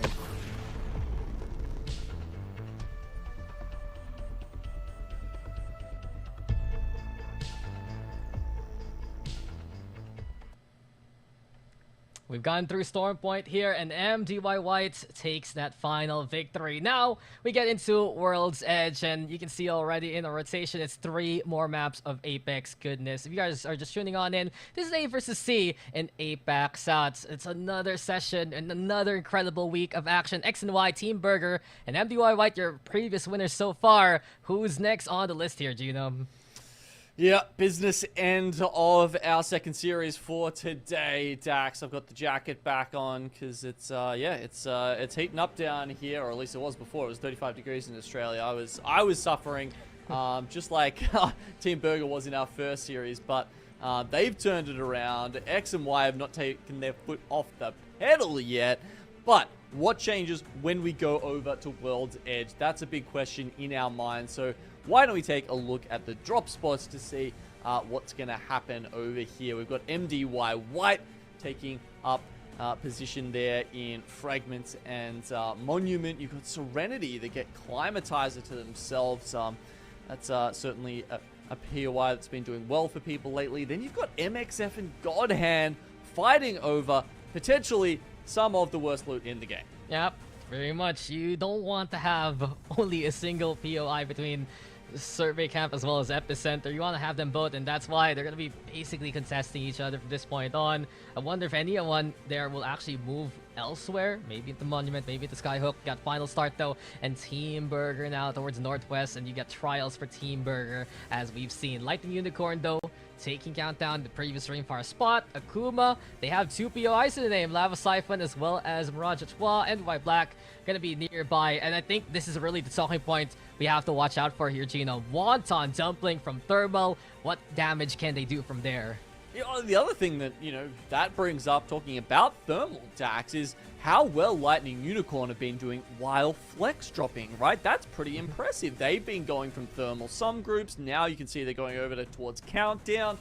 Just essentially having to take up different positions depending on which of the other very strong teams are rocking up in their group. So I think that's honestly something that deserves a lot of credit.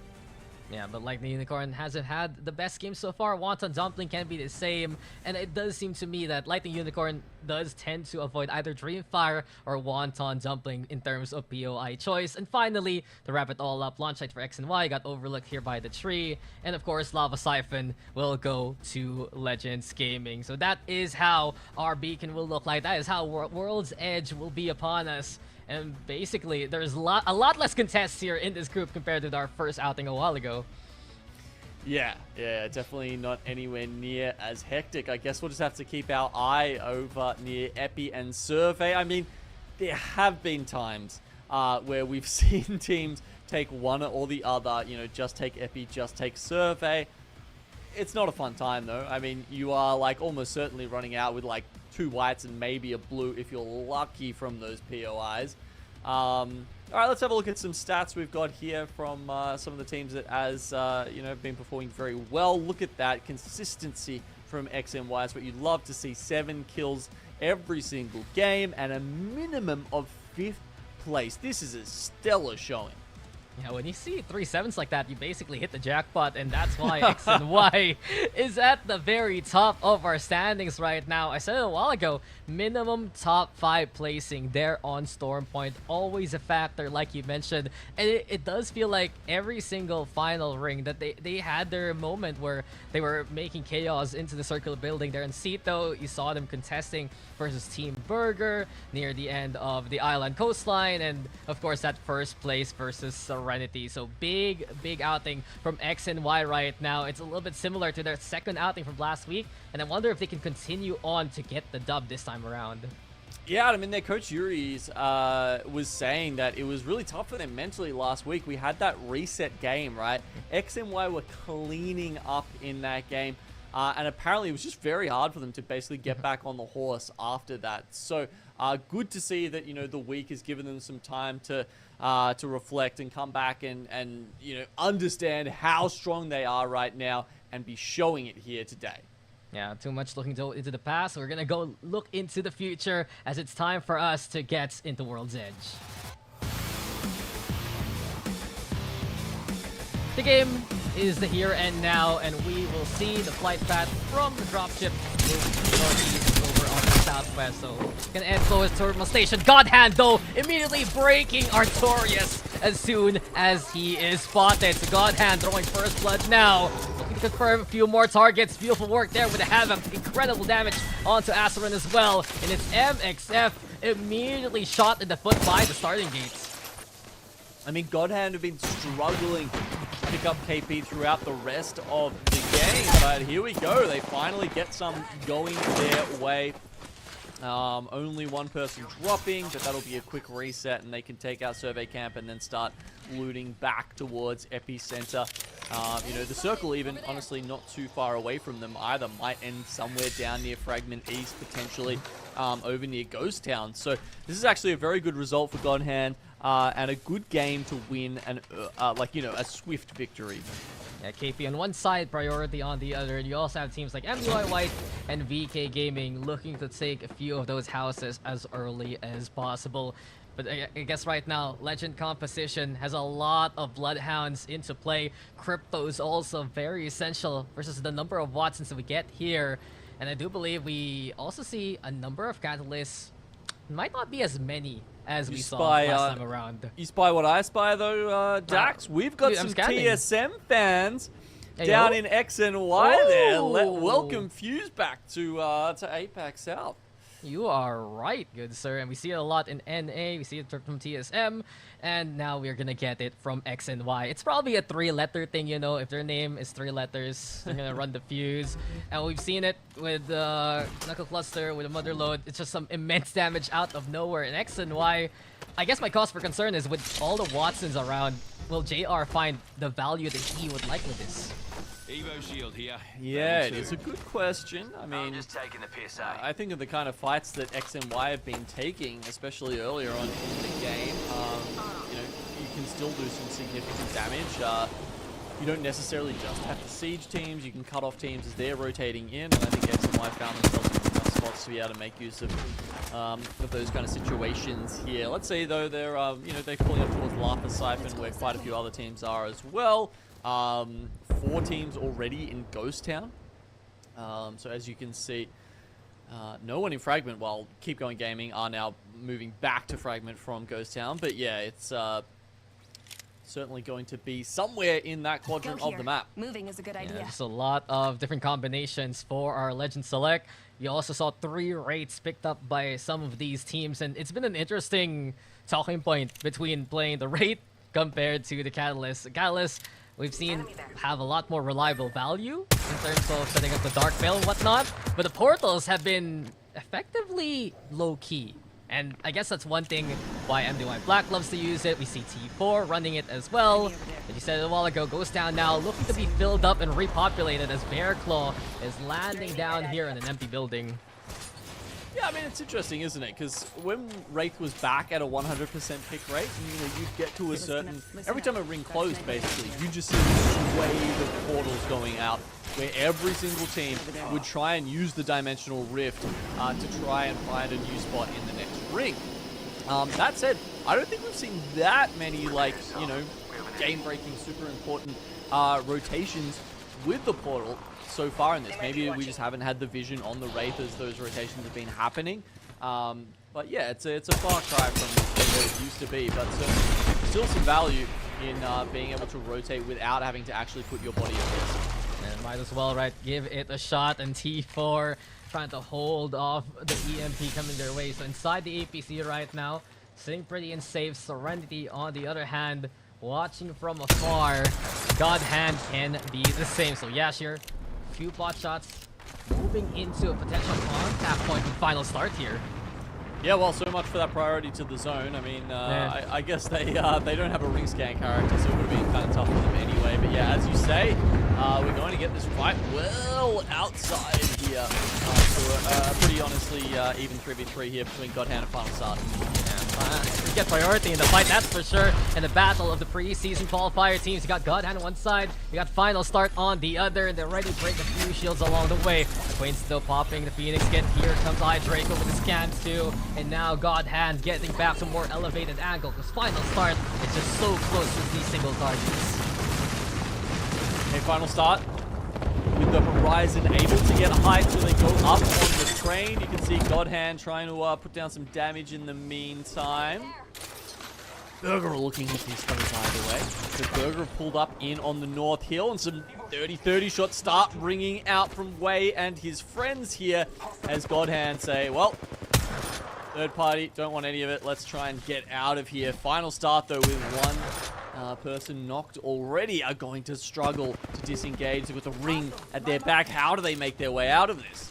Yeah, it's closing in, and Team Burger is tracking down these members of Final Start with impunity.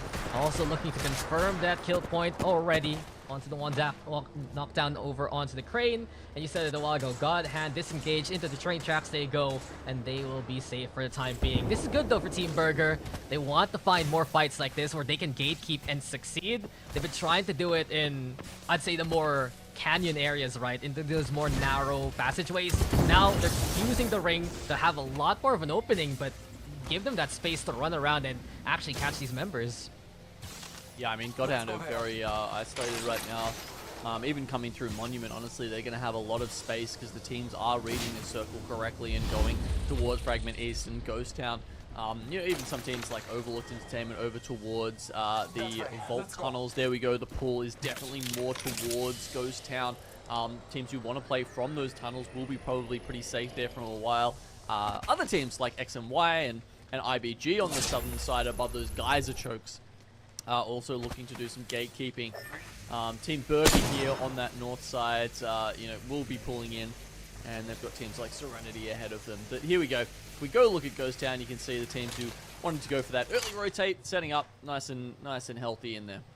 Yeah, and we've seen MDY-WHITE take advantage of starting and fragment many times in these matchups. Most of these rings have pulled towards the train tracks or the Ghost Town that we see here. IBG, though, on the other hand, no, they have next door neighbors nearby, and it's X and Y. It's gonna be a big potential fight here. IBG have struggled to make major headway so far. They've had some good flashes here and there in terms of the fights, but compared to like X and Y's consistency, that's something that IBG's been looking for. Yeah, IBG, I would say, been consistent, you know, over days 1 and 2, but yeah, certainly struggling a little bit more here today. World's Edge could change things for them, though. Let's wait and see. Legends Gaming pulling up from Siphon pretty darn late this time. Looks like they're just going to go craft to their heart's content. They've got another one here down at Geyser if they need to. Try and get easy flashes armor up. I said someone did say he disconnected in that last game on Cedo's station, so you know, should probably just put that out there. You know, I didn't see the symbol on my screen, but oh no, like Asia's might have this time. Oh, he's back. Oh, there we go. He's back. Nice. He's back. I love that notification. He's entered the game. He's back in it.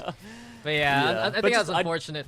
Just wanted to point that out, you know, so it may not have been a misplay, a discipline issue from Legends Gaming, as we said, might have just been a connection issue. Yeah, it happens from time to time in APAC-South. It is what it is. And hopefully Legends Gaming, because they have this ring intel right now, they're playing into the tunnels, and Overlook might not see this coming. They actually scan it out with Big C, so Overlook knows that Legends Gaming is nearby. MDY-WHITE, though, on the other hand, winners of the last game have a house to themselves, and it's the usual game for MDY-WHITE. Try to poke and prod, use that Crypto 2 to get the intel from MeiDuYaoBYD, and I mean, not only that, but charge up the Evo armors as well, right? We've been seeing that EMP used on repeat. You've got a couple of rings to just absolutely pump that to try and get the you know, the damage numbers up, and that's why we saw the team in the caravan before dropping their armor to try and deny that. It's sure it still loses a shield, you still have to use resources to get it back up, but at least you are denying the Evo damage to the crypto teams. Yeah, it just happens when you're dealing with the crypto. And Overlook Entertainment, on the other hand, they can actually play such a far spot over on the east, where Serenity will look to mark them. This ring should be closing in soon. Godhand, Final Start might meet each other towards Monument. And speaking of final start right now, they're still keeping tabs of the likes of Akuma. They need to get in there though, and it hasn't really worked out in terms of rotation. Look, Monument is okay for the moment. Monument will be okay if they want to, retake that 3v3 versus Godhand. But there's a couple of people hunting for those kills, actually, because you've got Team Burger on the north side, also waiting on the edge of the circle, hoping for someone to spring into the middle of their jaws, just as IBG are doing that down the bottom. But all of those teams are rotating through the tunnel and not through Geyser. So I don't think X and Y or IBG are going to have any luck. They might run into each other in the end, because as we see where this next circle goes, perfect timing for that to come up. You can see they'll be able to fight for a position just to the north of them. Meanwhile, teams like Legends and Overlook Entertainment there will be able to play either from the sort of the Overlook Hills or from the tunnels itself. So fantastic spot for them, as well as, say, White Flash and VKG, who have the buildings that are inside Ghost Town. I mean, Legends Gaming, they've already taken those tunnels and put the fences in the way to prevent Overlook from even moving on in. The Team Burger have finally found a few more targets to work with. Godhand nearby, Pricey backing over away after getting shot, and it's getting even more clustered here towards Fragment, because you got MDY-WHITE, you got Lightning Unicorn, and final start still around there alongside KeepGoing. So it's gonna get very close very soon, and these teams will have to head out and meet each other. Okay, Burger, they've waited as long as they can for those kills to come their way. They decide it's time to make a move. They take the train car in the middle. I mean, this spot is honestly a bit sus, right? If it's right on the edge of zone, I think it does provide decent cover and you can look for some kills. If it's in the middle like this, and you've got 4 teams, maybe even 5 if you're counting full engage, around near Fragment that are probably going to walk past you and try and work their way into the zone from here, I am expecting a lot of Arc Stars to fly in and absolutely decimate Team Burger. We'll see. Now, you have to notice though, 19 squads still alive. Comparing it to last week's A versus C matchup, most of these teams were bum rushed by the edge teams of the C group. And there's so much more patience here right now from the lobby. But Jesco finding DC, and Yesh now trying to get back into cover. Godhand in a bit of danger here. They're still marking T4 inside that APC, but it really is just about sniping down these targets and looking for those kind of opportunities now. Yeah, I mean, Godhand, they've been trying to just, like, walk in with the zone, but they don't give themselves a lot of time, do they? Now breaking the defenses as they go in towards T4 inside the caravan. Can they push this? Here, it's Godhand. T4, though, in for a reckoning as the damage is lethal. EMP also to play. T4 will be eliminated, but this was the moment MDY-WHITE has been waiting for. You mentioned a while ago the Crypto EMP getting that value, but MDY-WHITE, they don't think the fight is that easy to be won, and they back away towards the house here. Yeah, they've got a decent position, so they're happy to hold that for the moment. KeepGoing Gaming, on the other hand, do not. But they are, there's so many teams around them. You've got Lightning Unicorn, MDY-WHITE, Final Star sitting up in the diner, and then you've got Team Burger, who have started making their move towards the circle. I like this. I think Burger need to be proactive here. Let's see what Burger are thinking about with this rotation out of the... Yeah, you're fine, you're fine. We're just gonna make sure we don't get mirrored. Fighting behind us as well. Yeah, they're fighting at bridge as well. Just chilling. Over here, running. On the open. 130 on one. Smoke that back. Yep. Get to them. I'm gonna keep killing because I'm close. In the cart, I just got full heal. Good shot. Alright, we should climb up soon. Okay. Let's go. Climbing. Safe for me? Yep. I'm scanning our north. Oh, see him up the hill. We just gotta stop. Right Safe for me. Behind us? Behind west. Bang got that, bang got that. Oh, I'm fucking dead, bro. Shit on! Nice. Come to left, Pricey. Get on! Nearly killed 2! Yeah, knocked one. I'm healing. You're in my ult, Pricey. We need to wipe this. I'm nading it. I got nade in there. Break the gen. One. Can you res me? Resing. Okay. I'm resing. Another team. Cracked one. I need 5. Cracked another one. Right. They gotta come in. What's the one? Knock down. Kill another one. Hey, left, I see the kills. Nice. Fuck. That was sick. That was so sick from Pricey, but now the cards do decide to turn on its heads, and it will be these squads falling left, right, and center. Another one bites the dust, God hand gone, and we are left now. 9 squads, final start might be next here on the chopping block. Lightning Unicorn will be eliminated too, and it's so quickly these teams do get cut into half of the total. So Legends Gaming, while all of this is happening outside, they're just happy here in the tunnels and waiting for their moment now. Yeah, well, Overlooked Entertainment, they will try to play for the inside of the tunnel, which has not worked out for them. They've lost VC, and so they will probably have to run into the back of Legends Gaming, who have, you know, they've fenced that spot off, and I think Legends Gaming are putting themselves once again in God spot going into this. Big shout out to Pricey there. I mean, the fact that he basically deleted MDY-WHITE by himself there and stopped their incursion into the ring was an incredible play, even though it was basically an impossible situation either way for Burger. They couldn't really get out of it, just too many teams pulling up onto them at once. At least they managed to grab some KP there as they held them off. 8 squads left now. Dax, IBG in a very good spot. They're holding the southern side out towards that choke, so I guess they did end up sort of taking that over X and Y. Yeah, X and Y, they were the ones who pushed the likes of Wonton, Dumpling, and the rest. And now they're the ones who are this time around. Legends Gaming, they get the scan going. The Dark Veil is popped in front of them. Strafing Flame, though, trying to find the angle. Overlooked Entertainment will decide to push on in. Surprisey and the rest. It's only a duo here for Overlooked. And it's such a big danger zone now that they have to deal with. The ring is pulling on up, just consuming their HP from this point on. And Overlooked, it just gate kept heavily by Legends Gaming. But look who's knocking on the other doorstep. It's Serenity now who wants a slice of the action here. Legends Gaming needed to deal with 2 squads. They want to fight the one behind them first and foremost. Bigsy goes down to the Darkstar. Overlooked Entertainment is eliminated, yes, but it's still Serenity nearby. Oh, but Serenity, they don't take the timing, so this will give Legends an opportunity to reset. They need to pull out into the other side. I don't know why they're hiding in the corner. They can pop around to the other branch of the tunnel, but they've decided to, they found a little home there. No, okay, now they finally pop out after they get the meds off. Okay, now we can worry about the other teams. The other, what is that, like 5 squads under that building, inside that building, on top of that building. One team might come out of that, and then they'll have to deal with IBG on the hill, like we mentioned, Legend Gaming, who have reset fully, and of course Serenity on the other side, on the outside of those blast doors. No, rent isn't cheap with 4 teams in just a single house alone. Bearclaw Gaming, though, playing up top with the pylon, just fending away anyone who peeks outside of the platform. And down below, you got the likes of WF, you got the likes of Full Engage. And speaking of White Flash right now, they're finding the time to go for a bit of a reset here.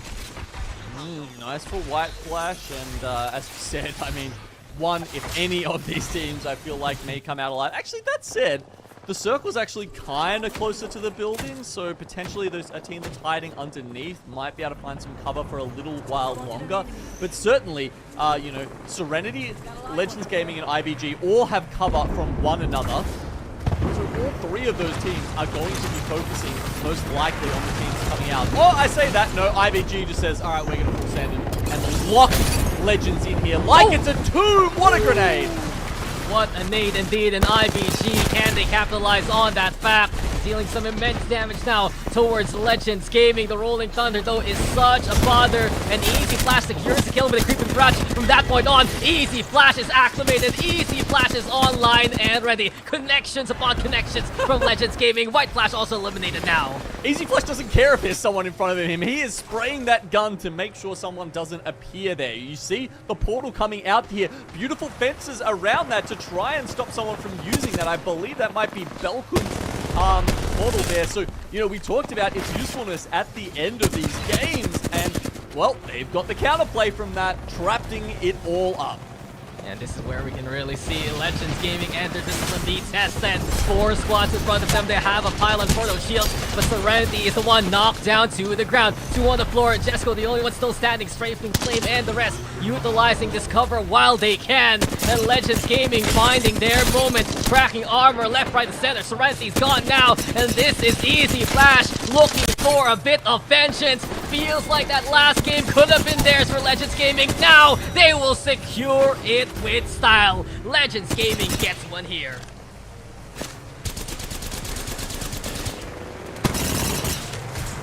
Well, for just a moment, it looked like IBG might be out to ruin their day. They were thinking about, you know, just throwing every single piece of ordnance in that small doorway and trying to lock them inside. But yeah, the bang ult coming out, unfortunately, was a little bit too much for IBG to deal with.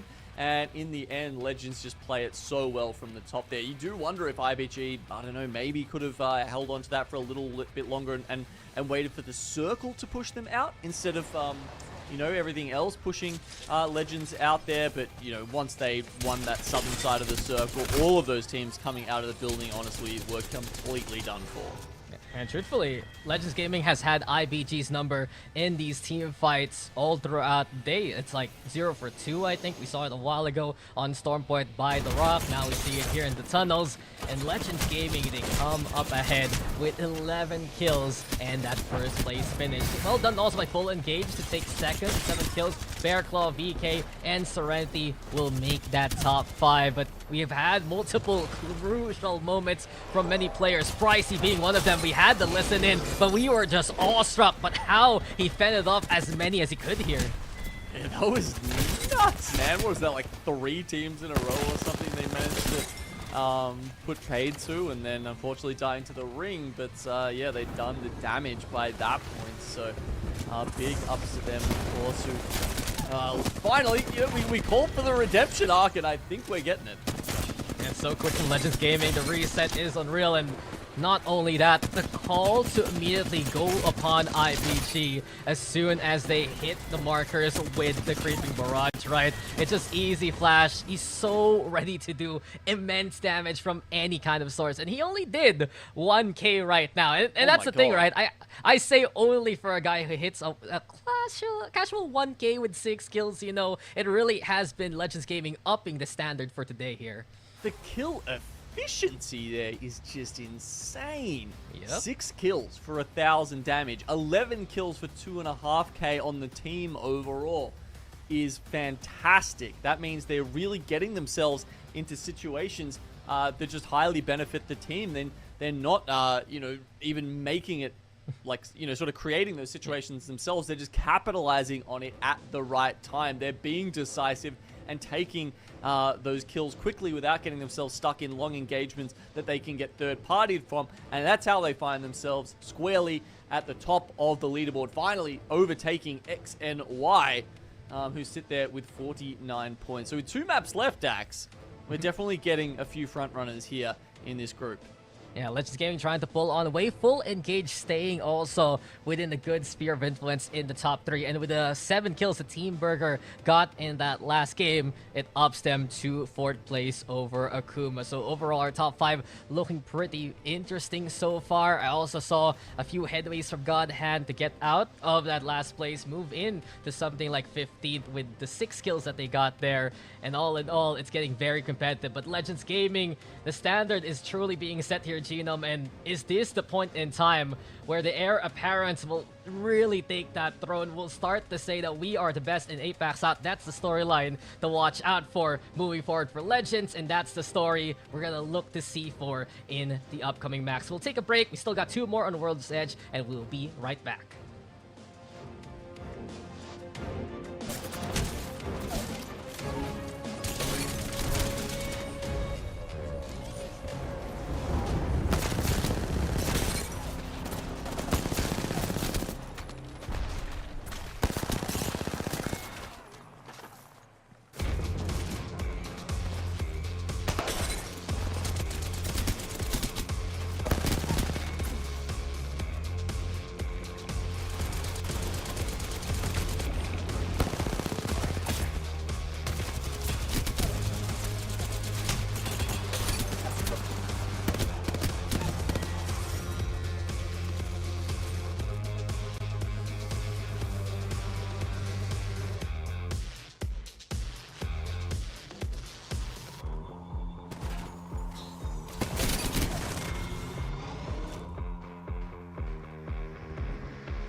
surprise.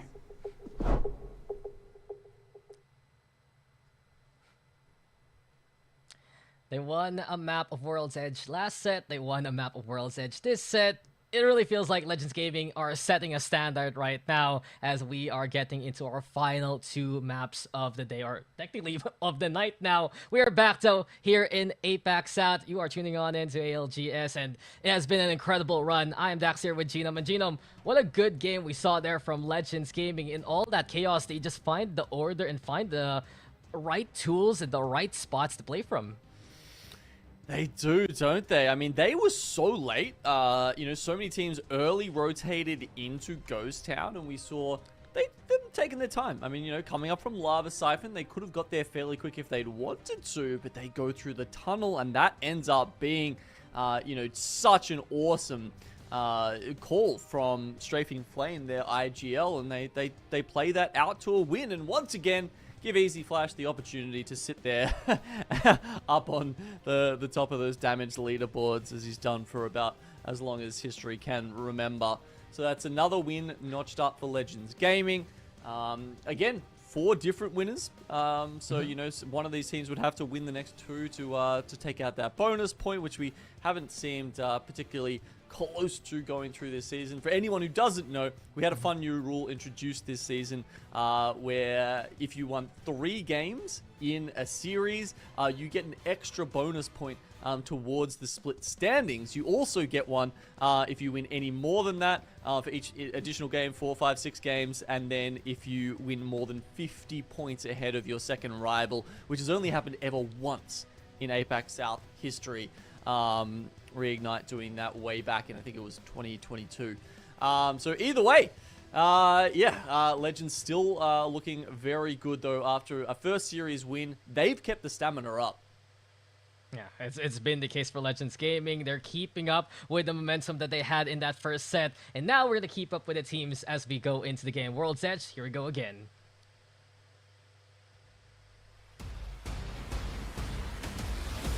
So I wonder, honestly, Genome, can anyone pull off the, how many? 5 bonus points total kind of day when they win with over 50, they win all the maps?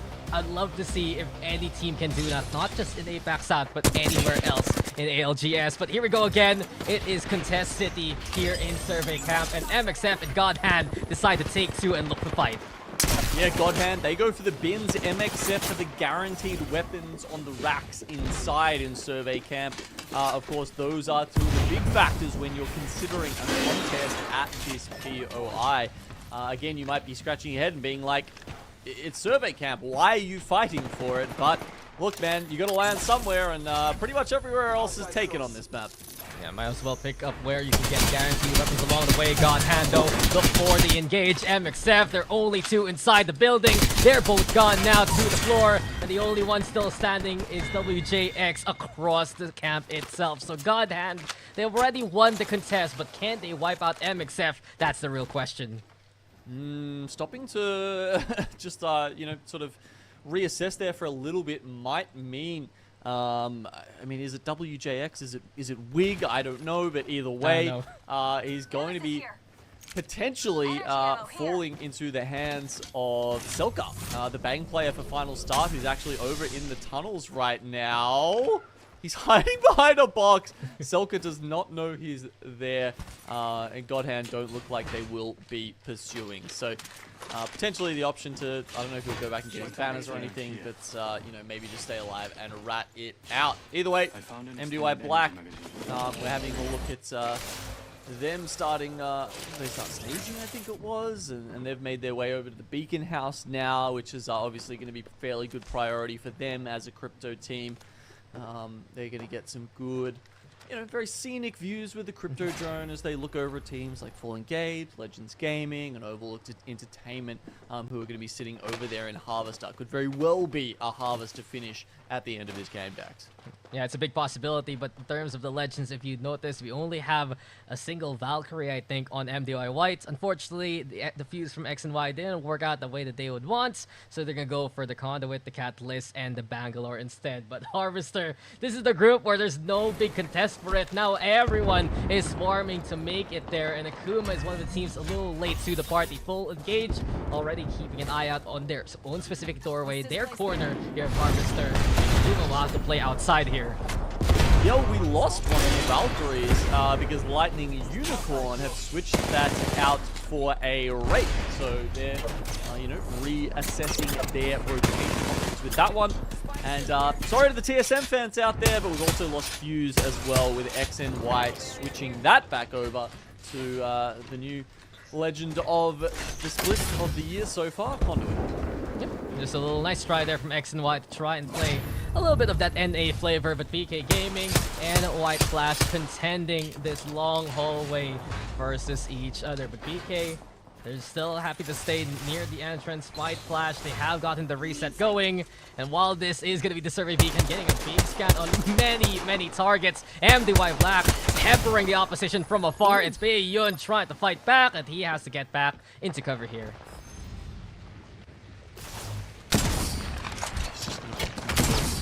There. Doesn't even want to risk getting back building on that low health while we see Organstern. It's a very regal sounding name. I quite like it actually. Yeah. It sounds like he's like a sir, you know, he's a knight. Yeah. Sir Organstern, Sentinel. IWD. Ugh. And the 3x on the Sentinel is hitting today for Organstern, so it bodes well for them getting out of that building when, if the time comes. When the time comes, we'll see. If they need to get out of there with some slightly upgraded gear. KeepGoing, not someone we've seen a lot of, as you can see there. Sitting in 10th spot actually, so you know, 20 points they've managed to rack up so far. A reasonable, a commendable effort there for Xiaokai and co. Ooh. When did you become Sir Genome there, huh? Fish posh, man. But yeah, I gotta agree with you. We've seen some of these teams, they're just finding a little bit of that level of consistency, always a factor, but they haven't found that pop-up game to really propel them to the top 5. But MDY-WHITE, they had their moment in the stun of Wally1 store point, and they're landing on close by actually to MDY-Black, but they're in the caverns right now, staying in cover and looking to stay safe, being the only team with the Valkyrie here. XMY, as we mentioned, moving JR over to the Conduit for this game. They're holding court down the bottom towards the train tracks in front of Tree. Haven't seen a circle end down there actually in a while. That was a fun one you'd often see with like teams trying to peek through those tiny gaps in the slats. If you had the top ground position there. Trying to send the teams below you after you'd managed to get a crack through there. I mean, it's always fun to see those kind of angles utilized, but Overlook, they are keeping an eye out for where T4 may be. Barricades, of course, can be utilized. Serenity, on the other hand, this is all the way towards Epicenter. And I wonder if they found God Hand early on, or Final Start rather early on. Speaking of Final Start, as well as God Hand, they're back to these trios. They're ready now to move on forward and head their way towards Harvester 2. Yep, Respawn comes in over Skyhook.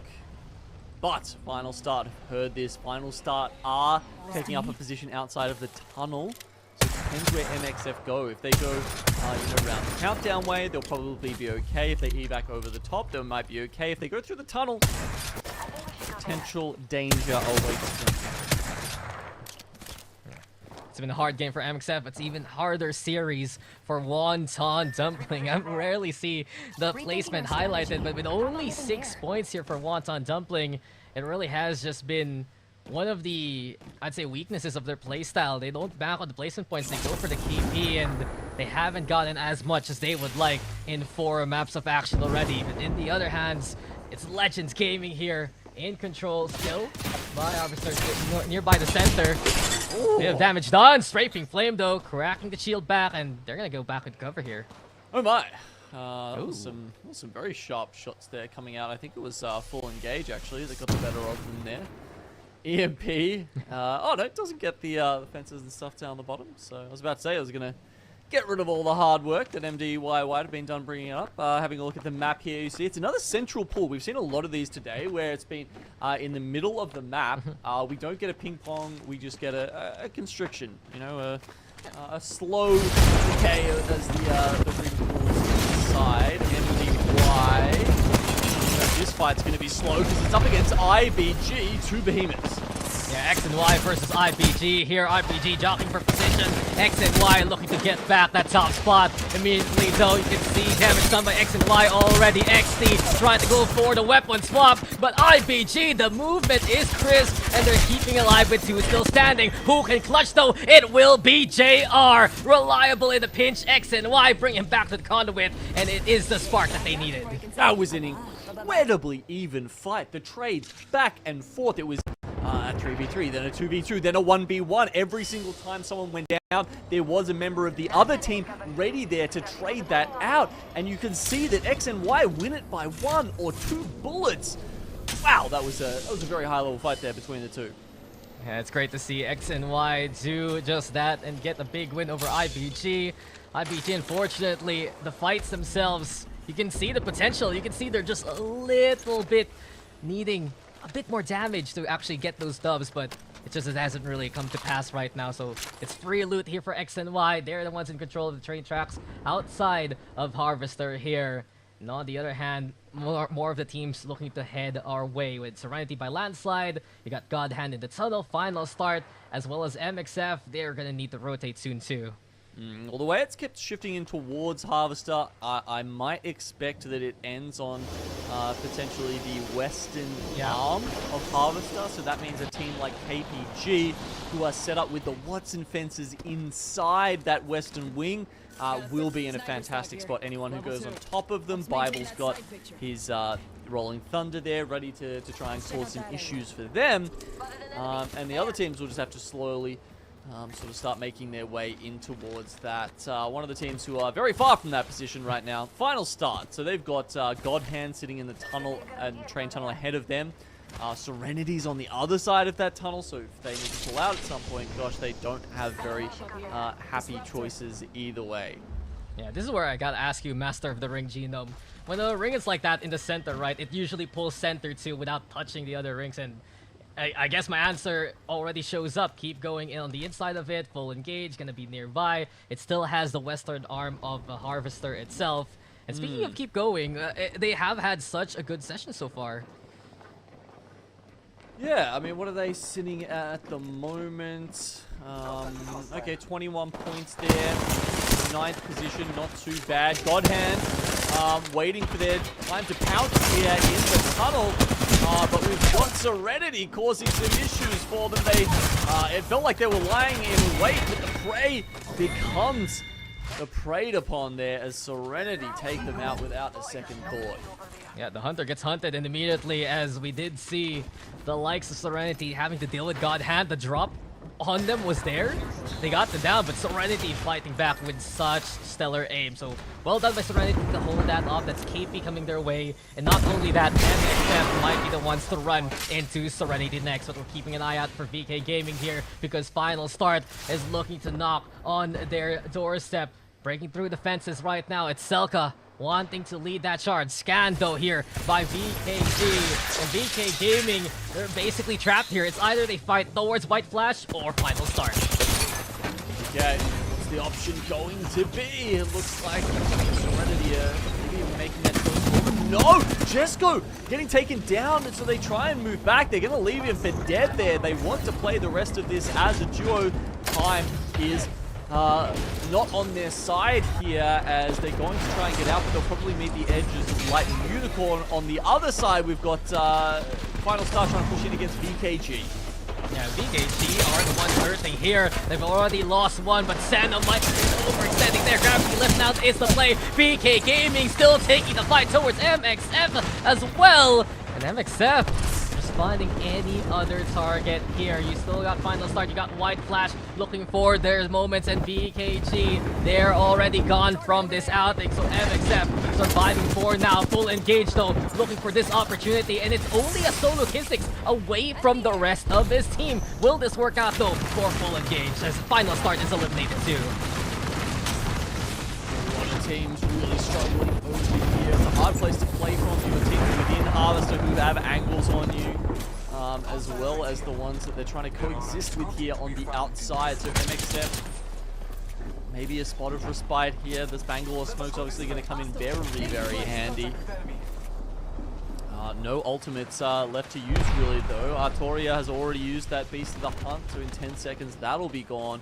And then as we look up at the teams who has to pull up through the tunnel over here, you've got Akuma. They're sandwiched currently between Team Burger and Lightning Unicorn. Akuma and Burger have both taken a hit.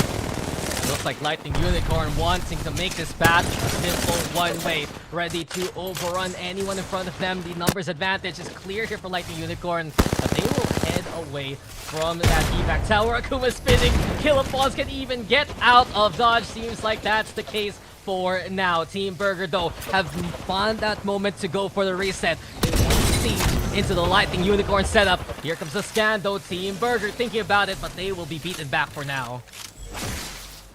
They did manage to get the res while LU were busy dealing with the team in the middle, so now it's more of a 3v3, but with 7 seconds left in this next ring, Dax, they're both going to have to make a tough rotation. As you can see, Killerboss, he's found his spot. Let's see if a trio joins him soon. He might be in some trouble as the zone does pull where we were expecting, very much on top of that western wing.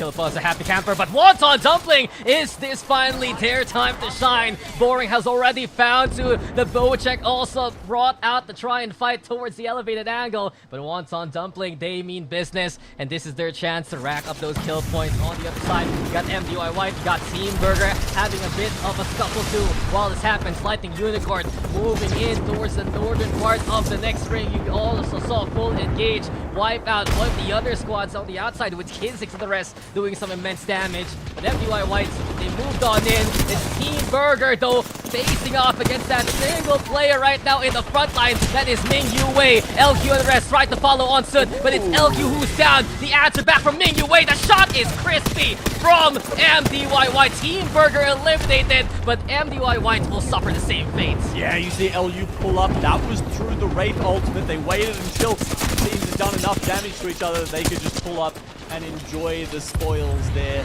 That's it. Wonton Dumpling, not necessarily going to let them get away with this. They pull up an EMP, tries to defend this for Lightning Unicorn, but it won't stop Wonton Dumpling. They've got way too much momentum to stop right now. And Lightning Unicorn, they go back through their portal. They put some defenses down on Tony. You can see Wonton Dumpling have spotted that out, so they know exactly where they are. And now maybe is the time to just take pause and let themselves walk it back into the circle, because they have position on this hill where they can very happily walk towards a zone 5 here. As soon as the pylon breaks, Lightning Unicorn calls for a disengage to even go further away. The full engage should be marking them. Wonton Dumpling now bringing in the kills that they would like. You got Legends Gaming as well as KeepGoing nearby. And speaking of Legends Gaming, still just poking from where they can. Look at this, a double interceptor pylon setup here for Legends Gaming. What is this, like 2022 when you could, you know, set multiple of them up if you had enough, you know, ultic cells to go around? Okay, well, they shoot the other one. I'm not sure why. I felt like it had them covered from both sides in terms of nades. I mean, we've said that this spot is very vulnerable to bang ult, so why not just keep it there in order to sort of, you know, just keep you as safe as possible. Either way, Legends Gaming are in an okay spot here, as long as Wonton Dumpling don't full send them too hard from up on top of that hill over there. 10 squads still left at this late time with ring 5 closing in. It's about to get spicy inside Harvester. Someone's gonna cook soon inside the lava pit of Harvester, and Bearclaw Gaming is trying to get out of that melting pot. Hecto quite low, Rudy, it will be the same case, and Bearclaw Gaming, they're cornered here. Push comes to shove, they need to get on out, and they set up the pylon too, but Soyo says goodbye immediately. White Flash though is caught in the crossfire, and Bearclaw Gaming avenges the fallen and takes that squad down. Okay, that Corpo is still alive, by the way. Just got spotted out and is having to pop the last few of his cells just to try and get in there. I love that gravity lift. They're trying to predict where he's hiding and just lift him up to do the last 50 damage to kill him off. XNY now sending Legends Gaming, and they've got 2 of them down. Player K is still up. Can he get the clutch once again? Will he be that anchor that they need him to be? I very much doubt it with the quality of opponents that are pushing in. There we go, XNY and Wonton Dumpling now on either side. No one actually in the middle. Yeah, this is getting exciting. Teams that have really brought their A-game now to this year. Wonton Dumpling versus XNY, but Jackie Chan is ready for a new adventure. It is decisive from Wonton Dumpling. The beast is ready to be unleashed, and Wonton Dumpling make their way to a top 5 finish for now. Oh man, killer stuff from Wonton Dumpling.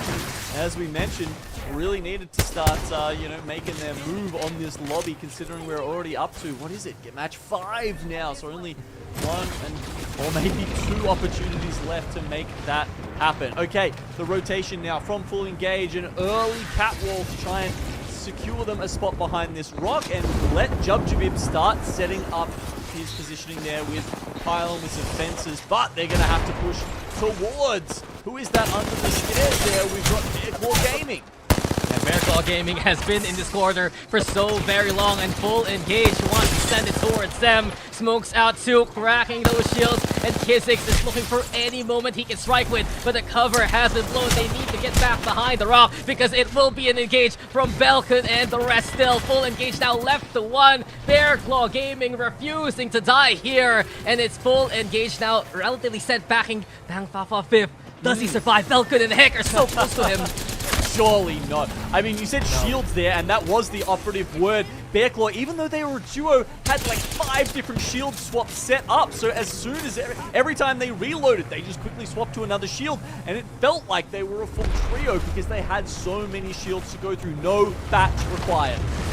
Tanky as tanky can be, but Wonton Dumpling is the sword that is looking to slay anyone that stands against them. Hex has fallen to the hand of Boring. Here comes Gugu now, looking to rack up even more kills to his name. Nades are out. Oh my God. Through the Dark Void here, and it will be time for Wonton Dumpling to come and collect kills. Start, fail, be damned. It's just Wonton Dumpling shooting everything and anything that moves. Bearclaw is gone. So will be the rest of the competition against Wonton Dumpling, who takes this one.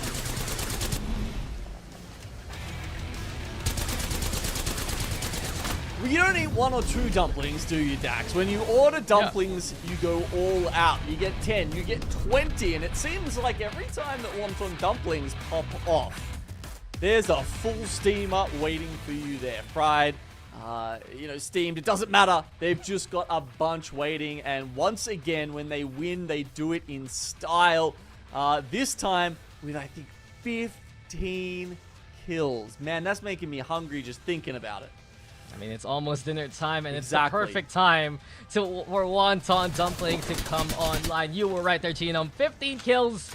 And the 12 placement points, that is 27 immediately added to their total, and that will rocket them up the leaderboard here to still try and contend for a good spot overall. Keep going, taking second, but no kills for them. I think really some of the teams that made a big impact here, X and Y, a big victory versus IBG, racking up 9 kills all throughout the game. Bearclaw Gaming too, the tanks that are the duo, right, with all the armor swap, still making it to the top 3, having 5 of those KP. But when it came down to business, when it came down for Wonton Dumpling to finally arrive, they did so with absolute grace and absolute confidence. I mean, yeah, having to take on XMY at the top there, I feel like that was a big turning point in that 5th game, Jax. I mean, it potentially could have gone either way, and at that point, I think XMY probably would have had the same finish to that Wonton Dumpling did. I mean, oh, damn.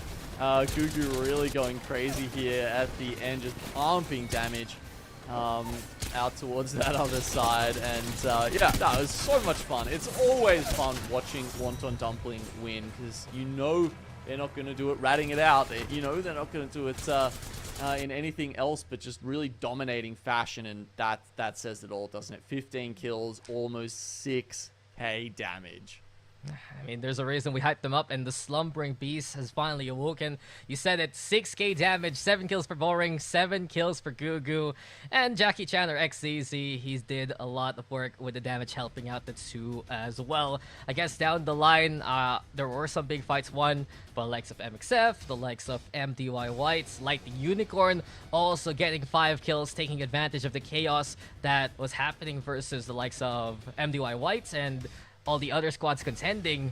But really, the story of the server is the Wonton Dumpling. They are above and beyond the competition in that specific game, and they have made it to 7th place just because of one map. Insane that they can take such a big jump up there. I mean, well, like, to be fair, they had a very good storm point as well, right? But put such a... Oh, sorry. I'm mixing up Wonton Dumpling and XMY now. XMY, you know, obviously being very consistent. That's why they're there on top. But yeah, as you say, Wonton Dumpling getting pretty much all of their kills there with that one game. Incredible for them. And, you know, they don't... Again, they're at the top of the leaderboard going into today as far as the overall standings are considered, Dax. So they don't need, like, a massive day today. They just need to do well. Yeah, and they're finding their form now. X and Y, though, retaking the lead from Legends Gaming. It was a big win for X and Y, where they're able to gang up on Legends Gaming alongside Wonton Dumpling, full engage, utilizing those placement points to stay into the top 3. And it's a decent gap between full engage and Bearclaw Gaming coming up into our last map. So without Bearclaw actually getting a big game, or Team Burger getting a big game, it will be full engage getting some really good league points here for this session. Yeah, I mean, they'll be very happy with that. You know, once again, top 8 is definitely something that a lot of these, you know, teams that have had a really good split can aim for now. You know, as we said, top 5 seem to be so hard to crack into, but top 8, there's just that sliver of hope for some of these teams. Yeah, there's so many possibilities, and we'll see how everything will align after this one. One last map, guys. It will be right there with you after this break.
tricked you. Whew.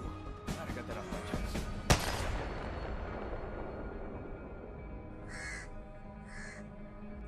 Tell Death I said hello. I feel Blanca.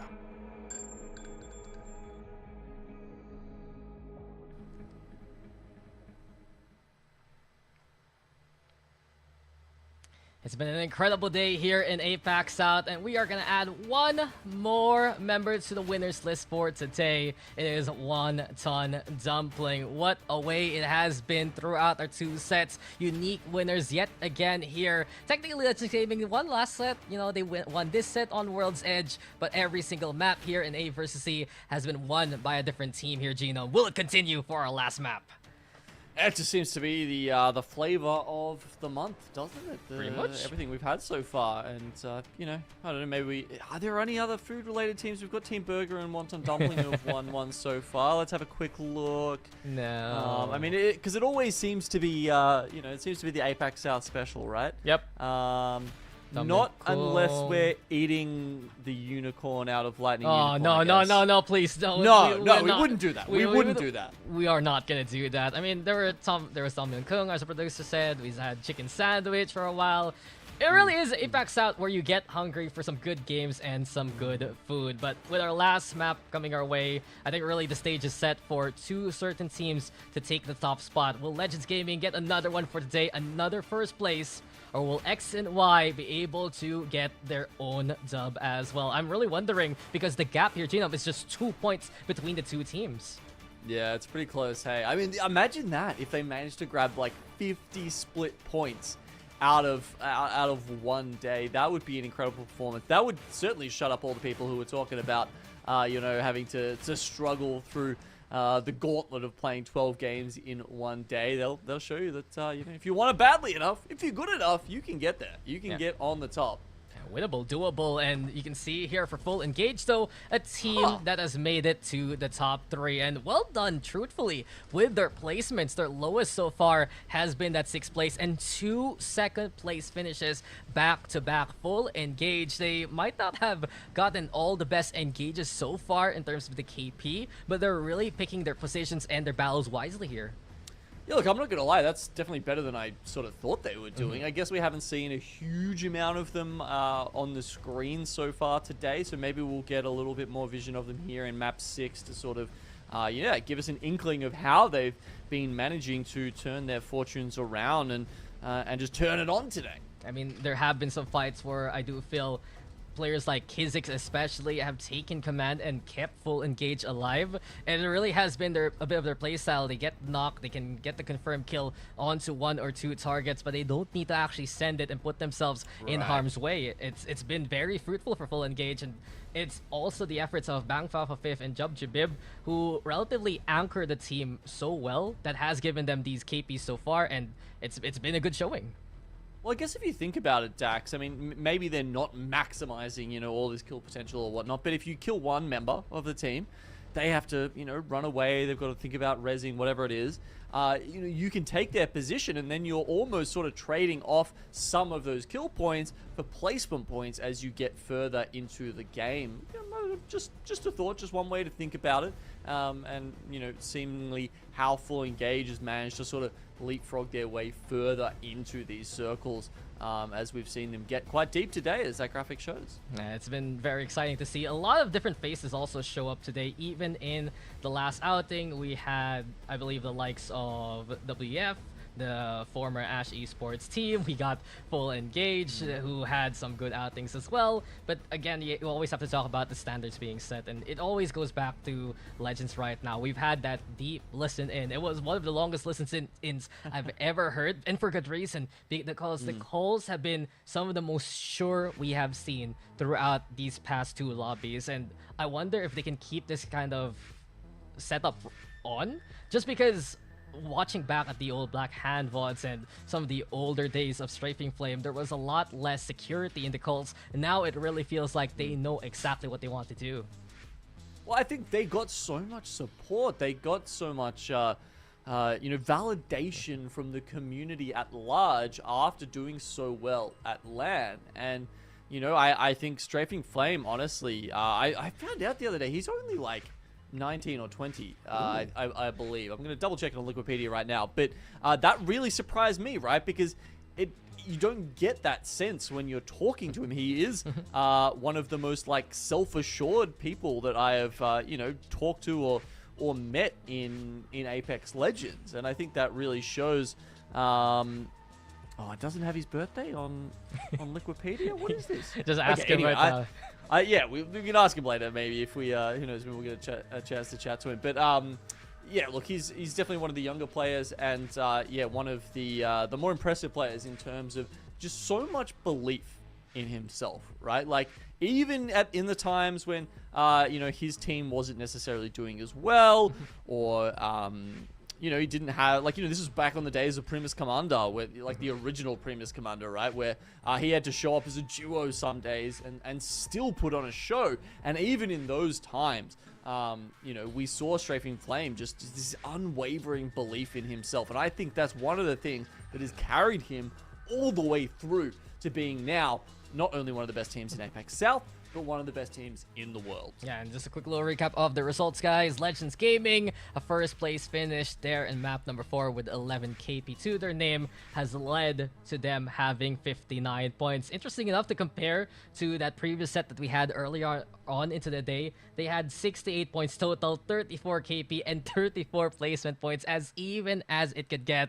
And Legends Gaming seems to be such a well-balanced team. Beyond the leaderboard, though, I kind of want to mention again how drastic the jump of Wonton Dumpling is, and I only saw it like this visualized right now. They were 17th place. Now they're 7. One game has taken them 10 floors up. That's an express elevator that really shows up from time to time in these kind of lobbies. And think about that, right? Like, that's roughly 10 split points if you're moving up from 17th to 7th. And at that point, you know, that can be the difference between you making LAN or not, Dax. That can be, you know, a life-changing amount of split points. Having a look at the team compositions that these teams have run in Group A and Group C. Bloodhound rising to the top. Who would have predicted that, honestly, being one of the most popular compositions? The other one that is just fascinating there is 5 picks on Wraith Crypto Watson. This is basically one of the screenshots analysts will have about Apex Legends, and they're gonna be like, what is APAC-South doing running rate this much, right? And it has worked from time to time. It does feel like that they're trying so much to make the Valkyrie work. They were getting picked apart from the sky, still not as valuable as they would like, and we've seen the Portal play just be something a little bit more low-key. I mean, you may not agree with it, or you may agree with it. Lovely to see it right yet again, but the results have speak for themselves, and the popularity of actually having a rate composition here, it's just wonderful to see that variety in APAC-South. Yeah, I mean, you know, APAC North is probably the region known most for its crazy, kooky, interesting, you know, whatever you want to call it, compositions. You know, still seeing Rampart over there recently. But yeah, it's fun to see that APAC-South still doing a little bit of cooking ourselves down here this time. And going into game 6 soon. Looks like we've got some of the picks coming through, Dax, and we do have a couple of changes. We've got MXF, they're moving over from Conduit to Catalyst, and T4 are changing over from that Crypto Watson Wraith comp that we just saw to Bangalore Horizon Watson. So a very big change there from T4. Yeah, the legends are set and our teams are landing already. Let's get into our final game of the night.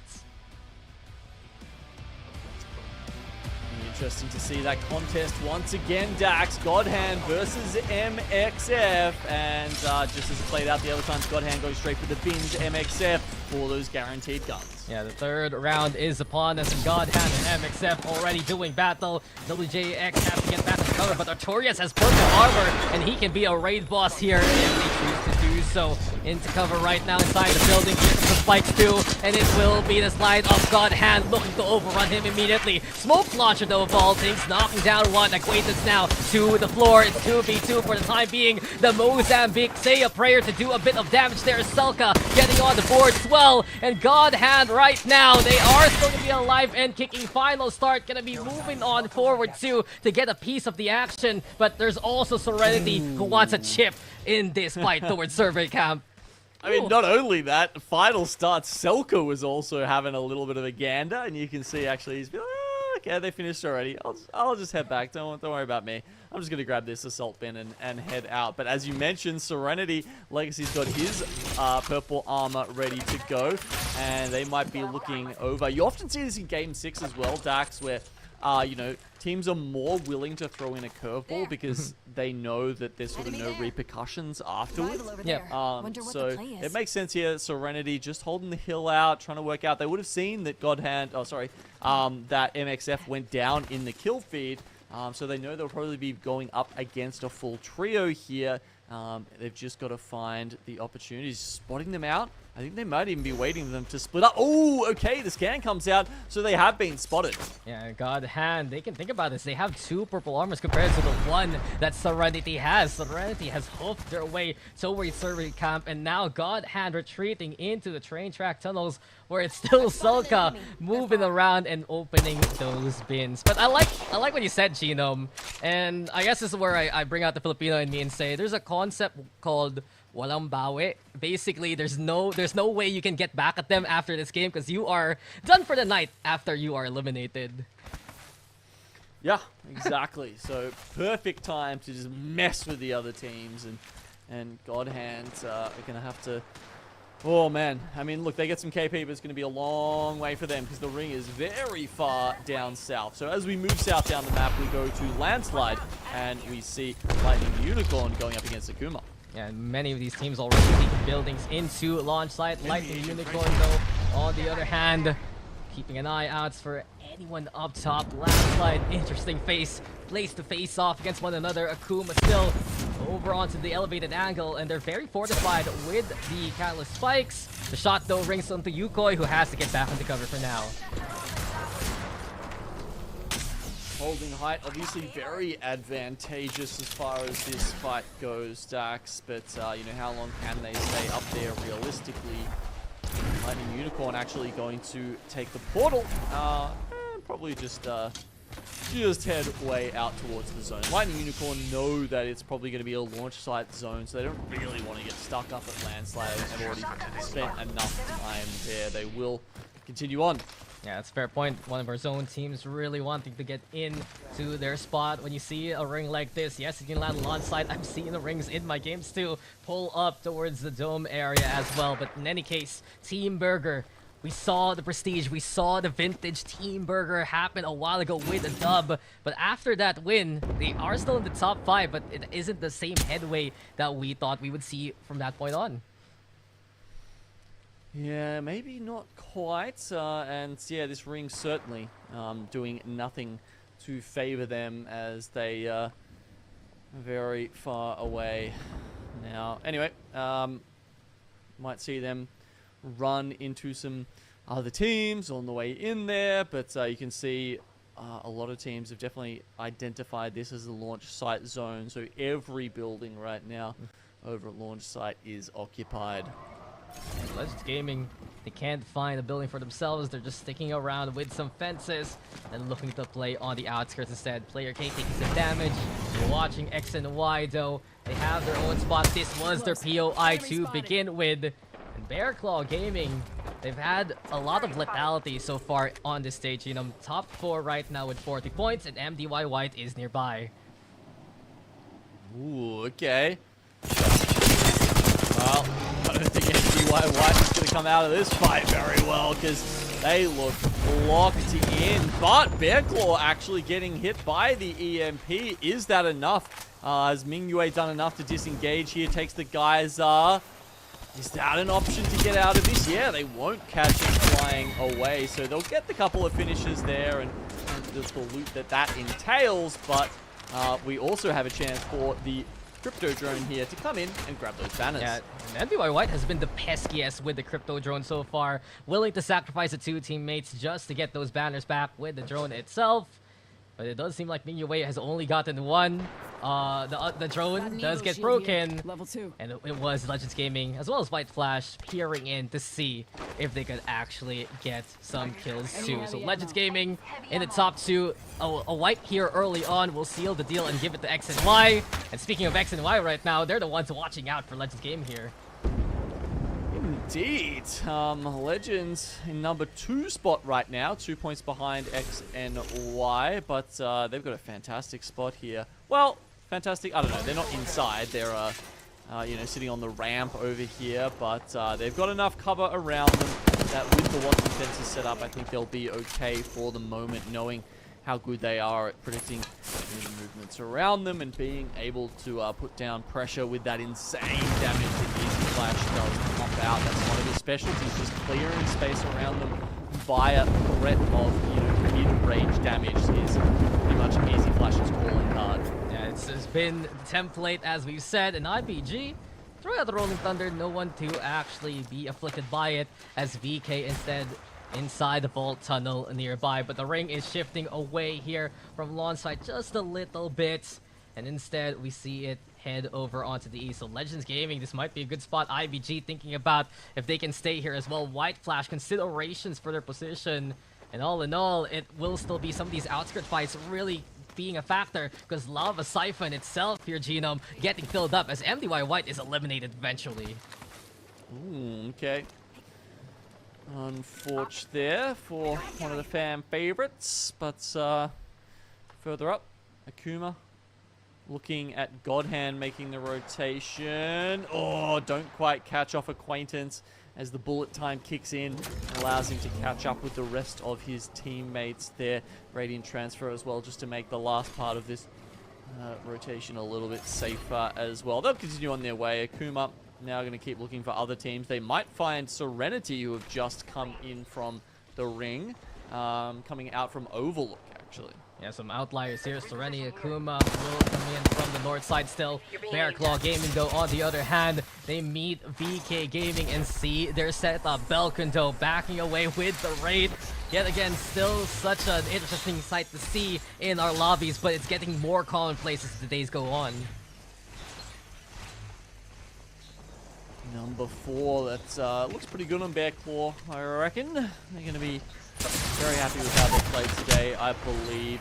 Wow, that's a cast curse if I've ever seen one.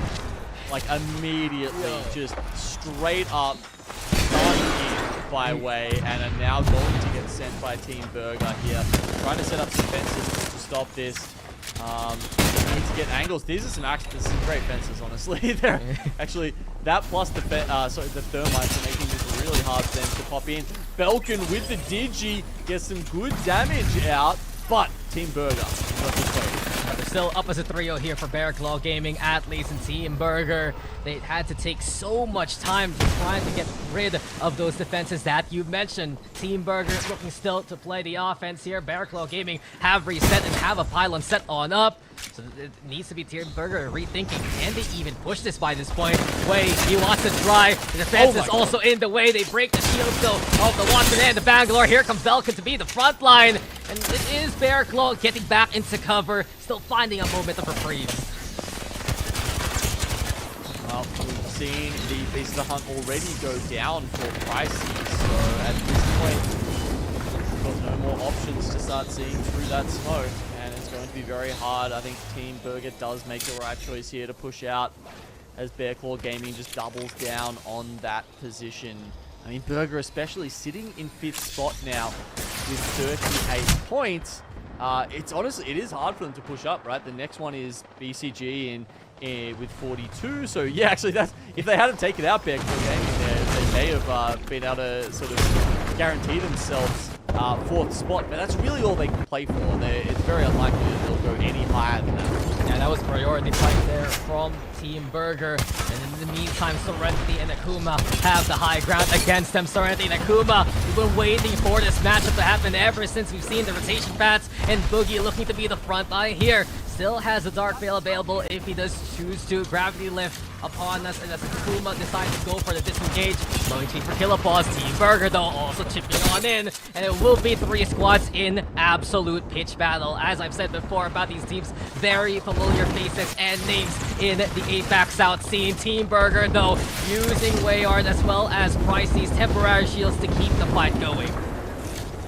Yeah, it's actually a tough one there for Burger, because Serenity got set up. They were actually quite safe inside the train cart there. I don't know how Akuma came out of that with 3 people still alive. I mean, That's honestly a miracle.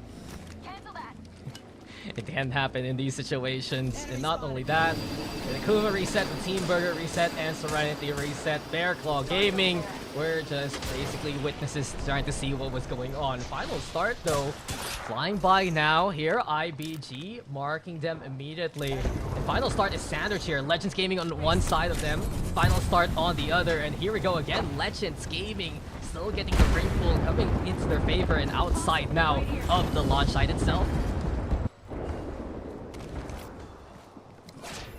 Does look like Legend Gaming have picked this ring pretty well. Certainly it's pulling towards that northeastern side of launch site, near that lower ground where we saw Legend Gaming set up. MDY-WHITE will be nearby, and you know, they can stave off any pushes from, say, Overlook Entertainment, who are near command right next to them. They might be in an okay spot as well. KeepGoing Gaming also in that area too. So a couple of teams that will be looking to take that sort of platform position, the ramp position above where Legend Gaming is currently sitting. There's so much chaos towards the north. IBG doing some good damage. Legends Gaming will get a care package though. And Bearclaw, Serenity, and Akuma will get take two yet again for a bunch of these squads facing off against one another. KeepGoing Gaming though, they're eliminated now. MDY-WHITE, they also need to deal with opposition near them. And it is getting absolutely testy all across the map. Crusader though doing some damage courtesy of the Akuma side. And we see it here. Serenity, they're left to Jesco trying to survive here with a little bit of shield cells keeping him up. The legendary armor trying to at least top him up as much as he can, but he's all alone now. It'll get taken out by Bearclaw as well, with Belkin now on the Wraith instead of the Bloodhound, but I'm sure that's not going to stop him full sending these teams. Jesco somehow has just legged it and made it out of there as a solo man. Usain Bolt trying to just get out. Honestly, Akuma's effort there to reset after that fight, and they're now killed so many teams, also very impressive, so I am keeping my eye on them. Yeah, and Jesco actually winning a rat battle and eventually getting eliminated, so that's 2 more squads gone. Lightning Unicorn also going to be included to that league, so... But good effort to Jesco anyway. Wonton Dumpling though, this is damage from the Prowler. It is Wonton Dumpling's time to shine. Pete God though in the front line. Sharky in danger. Team Burger will be eliminated. But this is where it gets very dangerous here for Wonton Dumpling. Akuma watching out for them. You got full engage as well as White Flash also nearby by the cliffside here by the compound. Bearclaw will be flying on the way, and it is Bedlam indeed on World's Edge. Tracking here from Rukoko from afar. The 3 times on the scout, allowing those shots to land. And the artillery is being prepared too. Wonton Dumpling, they've got no option. They have to take the geyser in, barely even any time to pop medkits, so they cannot stay in the ring. But meantime, there's about another 5 teams on top of them. This is nuts over here on the north side of the ring. Wonton Dumpling try and maximize that KP as people pull in, but White Flash from their position on top of command there gets a chance. Look at that kill feed! It is scrolling faster than Twitch chat right now. It is even going to the inventory by this point, and White Flash will be next on the list here. They're eliminated. Bearclaw too. We also saw full engage be gone from this battle, and it is merely a matchup between Legends Gaming and X and Y right now for the top spot. 65 points for Legends Gaming. X and Y still with the lead, and we got 4 squads left after all that carnage. I'm sorry, 4 squads left? Yep. 4 squads. Scoreboard, don't lie, man. Scoreboard, We had about triple that 10 seconds ago, Dax. That is just stupid. That is ridiculous. Anyway, Legends Gaming holding that position, calling the ring perfectly, now get to take a fight with IBG, while X and Y, as we noted, one of the other top teams fighting for top spot today, sits down the bottom, and Overlook Entertainment buys their time. But this fight between Legends Gaming and IBG is very important. The other 2 teams not really looking like they want to get involved in this right now. Easy Flash almost dies to zone there, taking the armor swap, but Legends Gaming are okay for the moment. That got very scary there for Easy Flash. Legends Gaming also seeing the old position to overlook X and Y. On the other hand, 68 points. There's a confirmation, and they are away from all of the other contenders. Still full squads of 3 for these final 4 remaining. Legends Gaming, though, player K out in the open. And the Sports one who first falls down. Ziggy trains his Hemlock well, and that is some immense damage done by IBG, and they will move forward to win the man advantage. It's a 3v2. They want to go for Asia's there, bringing in the hurt. An easy flash, kicking his teammate back into cover. Striking Blade needs to get the armor right now with the shield battery. It's easy flash who has to hold off everyone in front of him. Overlook, though, is gone. We are left to the 3 here.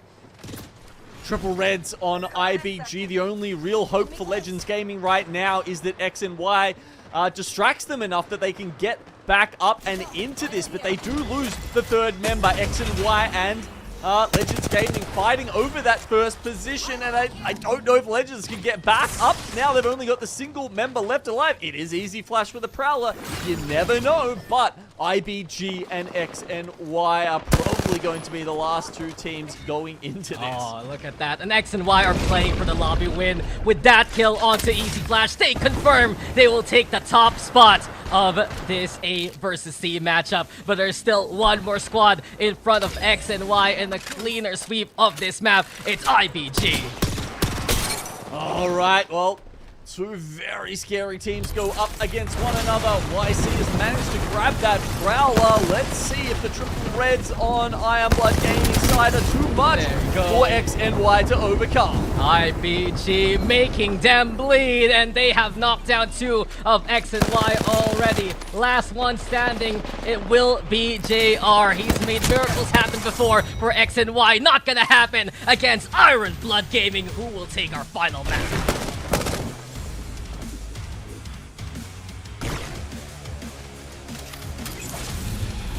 Our final map of the day, once again, goes to a team who's been quiet throughout the day and just gets a fire lit under them at the last moment in order to try and salvage their series. This time it's IronBloodGaming pushing themselves up past the 10th slot to get those extra split points as we close out the day. I'm sure we'll get those the final score results to you, the split standings, and we're also going to try and get someone on the line for an interview, guys, so please stick around for that. It's going to be fascinating. Won't spoil it, just to see who we can get on here, but yeah, very keen to try and get some thoughts today from some of the players who have played some amazing Apex. And while the production's doing the math, we're gonna check out some of the highlights from such a chaotic game. Everyone's backing, you know, it's gonna be launch site. Maybe we have to move out towards the east, but everyone was stuck by the lava siphon area. It was just absolute carnage trying to get into the zone. From around double digits of squads, it left us 4 after everything was said and done. Many standoffs from the likes of Team Akuma and Serenity. You saw White Flash pitching in. You also saw, of course, Legends Gaming wanting to gatekeep along the way. But this was the big fight. Legends versus X and Y, as well as IBG being a big factor too.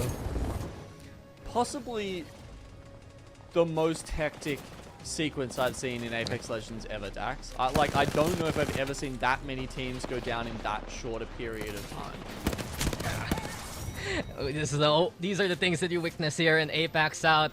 And I gotta give respect to X and Y. They knew that was only gonna be a solo left for Legends Gaming after all damage that was done against them. They really looked for easy flash first and left Legends Gaming in the dust in 3rd place. X and Y with 2nd with 6 kills too, 1.5k damage from XC. But the day, or this map rather, goes to IronBloodGaming. 10 takedowns and a monstrous effort from Asia's to get 6 kills. Down the line, you got Bearclaw Gaming getting 6 kills, Full Engage with 4.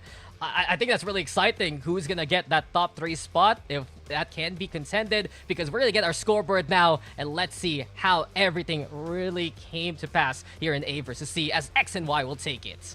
76 points, a very strong day from them, and you know, it was just game after game of really solid stuff there from X and Y. Legends Gaming narrowly missing out on the double win for the day, but I'm sure they won't be disappointed with a first and a second. I believe we are trying to get someone from Legends Gaming on the line, so stay tuned for that. And then moving down the leaderboard, we've got Full Engage, and a very impressive effort from those lads with 60 points. And apparently IronBloodGaming went from 14th to 7th with that final win, Dax. And not only that, they leapfrog Wonton Dumpling by a single point, right? You get a good map, Wonton Dumpling. We get a good map here in IBG. And it will just be neck and neck between two of the edge-running teams we have seen be lethal. Serenity also within that top 10. KeepGoing Gaming, always a consistent presence. They make it to that 10 spot. And down the line, I guess, MDY-WHITE, not the best day at the office, only at 12. MDY-Black there at 14th. Lightning Unicorn also, just not their lobby this time around. 18th place, and many times here caught so early in their rotation. Alrighty, interesting end to the day there, Dax. And yeah, look, congrats to XMY for pulling that one out. And also Team Burger, again, you know, finishing up in 5th, I think was pretty solid there, considering their start to the day. Yeah. It was good to see Sharky and the rest do wonders, but this is where we're gonna have a special guest. I believe we have a Flame of Legends Gaming, if I am not wrong, and let's hear from him because we want to talk about how this day went for Legends. Strafing, can you hear us? Hello, hello. I think we're just getting him on the line. I'm so keen to hear his thoughts, Dax, after you know, a first and a second. That's pretty killer, honestly. I don't know if we've seen anyone do that across 2 series in recent memory, because you know, as we mentioned, it's a grueling day. I mean, it's exhausting, right? And having how many points?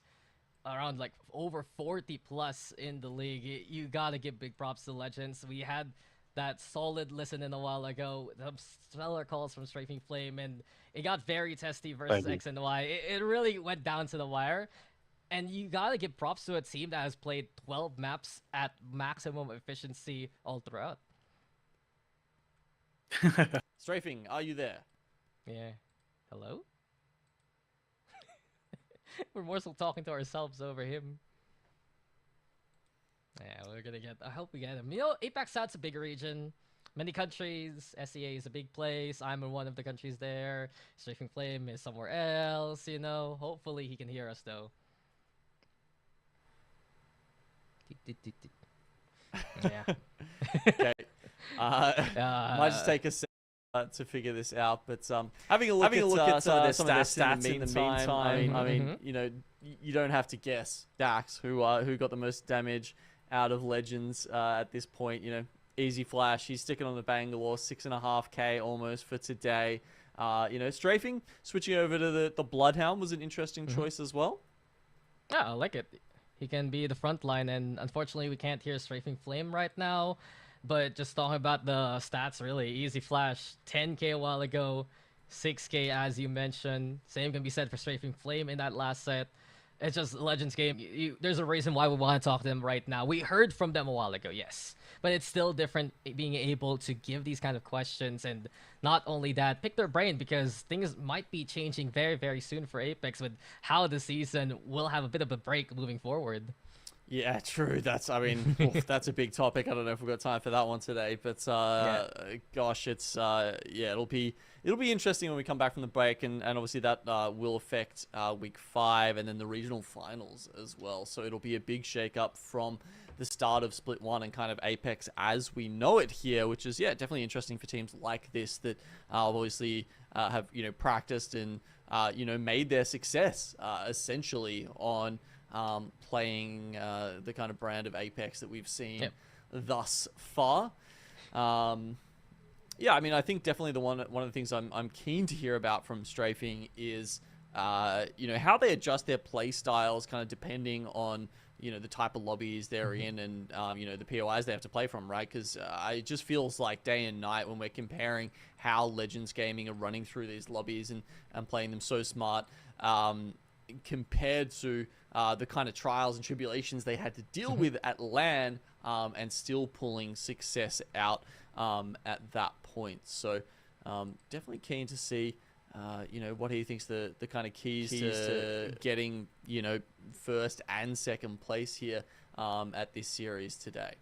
Yeah, big day for Legends Gaming. You also gotta wonder if they do feel like that there's a big target on their backs, not just by other teams, but by the community as a whole, seeing them as that heir apparent with Moiscon, with Dark Zero, leaving beforehand, and making that mark, make all the way to third place on the global stage in the major championship, really, at the end of the year. It really is a message that Legends Gaming is a threat, bar none, and today was a day that we saw it, and it's why we're talking about it right now. Hopefully we can actually patch things in, because he's the man with the brain, he's the man with the calls, and we want to see what else is next here for Legends Gaming too. Yeah, no, I'm definitely keen to hear it. Yeah, it's okay. I guess after today, you know, like just thinking about the overall standings, you know, that moves them up into a clear. Actually, no, that's not even. Just having a look at they're number one for sure. Yeah, they have to, because they were number one before this, and they've just come out with a second place. Yeah, it's not even in terms of the games, but Legends Gaming probably around, I don't know what, 70 points, 76. Yeah, because I think it was a 21-point game for today, which pushes them up into 76. I mean, we were thinking about the cutoffs from last year as well, Dax, and at that point. We had, I think it was moving down to like 90 if you included 8th place from last year. So they're actually almost qualified already, and we're only like halfway through the split. You know, don't even have to worry about the regional finals at this point, which is pretty incredible. Yeah, going down to 8th spot last time. Okay, it was 90 points. So yeah, maybe, you know, they need another like 10 points or something, which you would think that if you put Easy Flash as a solo in these games, you know, somehow he'd probably just pull that out by himself. Yep, pretty much with all the damages he's able to do. I do feel that Legends Gaming, it's something we talked about even during the games, right? For Legends Gaming, it's not just about making it to LAN, making it to the slots. It's about having the right placing and having basically a championship run for themselves. But this is our chance to hear from Strafing Flame. Hello. Can you hear us here? Oh, there you go. Hello. Strafing Flame, how are you? How are you guys feeling after an incredible day? First in the first set, second in the second set. It was such a consistent effort from your whole team. Yeah, obviously it feels great, right? Like we've been severely underperforming because I've had to take quite a massive break because of my eyes. Whereas, yeah, I don't know what you call it exactly, but I had really severe dry eye and I couldn't play for like the better part of 2 months. And I basically was forced to sit in bed 22 hours a day, just closing my eyes, because otherwise they just get worse immediately. And yeah, I mean, that was a pretty rough period of time. But going back into Apex and into Pro League with like near zero practice was an even rougher period of time. I mean, obviously, like placing 8th in Pro League, 3rd, it's not bad, right? They're not bad placings, but you know, we expected better, and we really got to work in trying to understand what we were missing, and we fixed those going into this set, and obviously, like, it showed, right? Like this week. Yeah. It definitely showed this week, Strafing. I mean, yeah, okay, that's an interesting. Yeah, no wonder. It's been a little bit of a roller coaster, or certainly, you know, at least on the ascent so far, till now, where you've definitely cemented yourself on top of the region, as honestly most people I think would have expected you to do after that LAN performance. But I just want to hear about, you know, has there been any adjustments you've had to make, or sort of how different it is the way that you guys play in the APAC-South region versus what we saw you have to do from, you know, POIs like Landslide and whatnot when you were playing at LAN last time? Honestly, it felt like LAN last time was quite a bit easier than APAC-South, purely just because of the amount of Watsons in the region. But yeah, I mean, we struggled quite a bit during like the start of it, right? Wasn't really performing the way we wanted to, but I think we all showed up today, and Easy Flash, obviously, the stats don't lie, right? I've been saying this for forever, like he is literally the GOAT. funny thing is, the first time I met him, he actually like 1v6 2 cheater teams back to back in rank while I was playing with him. Absolutely wild stuff. I mean, man's the template for a damage for good reason, but a while ago, we had an insane listen-in that really went the distance because you guys won it all.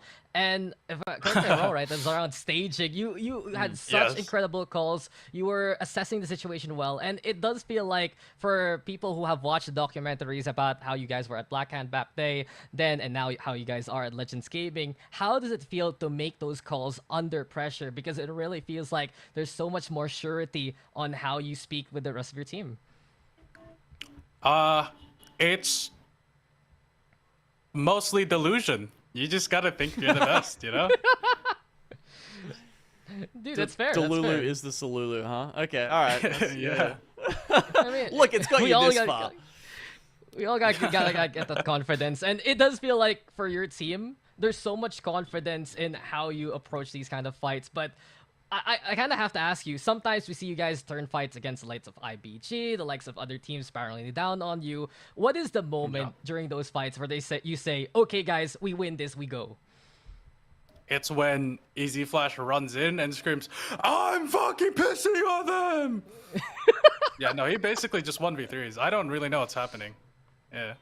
We play, and then suddenly Mars starts yelling, and then everyone dies. Yeah, it's kind of great. Easy Flash is the answer, man. Easy Flash is the answer. He is. If there's any question in Apex, it kind of seems like Easy Flash might be the answer to it. Yeah. I'm just thinking about, you know, I think coming into Champs last year, Strafing, you know, there was probably a lot of questions around you guys, or, you know, certainly I think the need to prove yourselves on a global level. And now that you've done that, do you feel a difference within the team? Do you feel a difference within sort of, you know, your confidence or how you comm or play together as a result that, you know, you've sort of proven that to some extent? Honestly, all the confidence boost I had coming from placing third at Champs, it disappeared kind of months ago. Going into it, it was kind of like a fresh, clean slate. And a lot of the problems we put Band-Aid fixes on going into Champs, they kind of unraveled, and we had to figure out how to solve, like, put everything back together. And the coach that we got, Nihil, he was an integral part in doing that. He is possibly one of the smartest people I've ever met, and he basically kind of put us back together. He pointed out like what we needed to work on, like what was missing, and then like we fixed that going into this week. Can you give us any more insight into like what those sort of specific things were that you've tried to fix that have obviously worked and paid off in spades? I would like to apologize.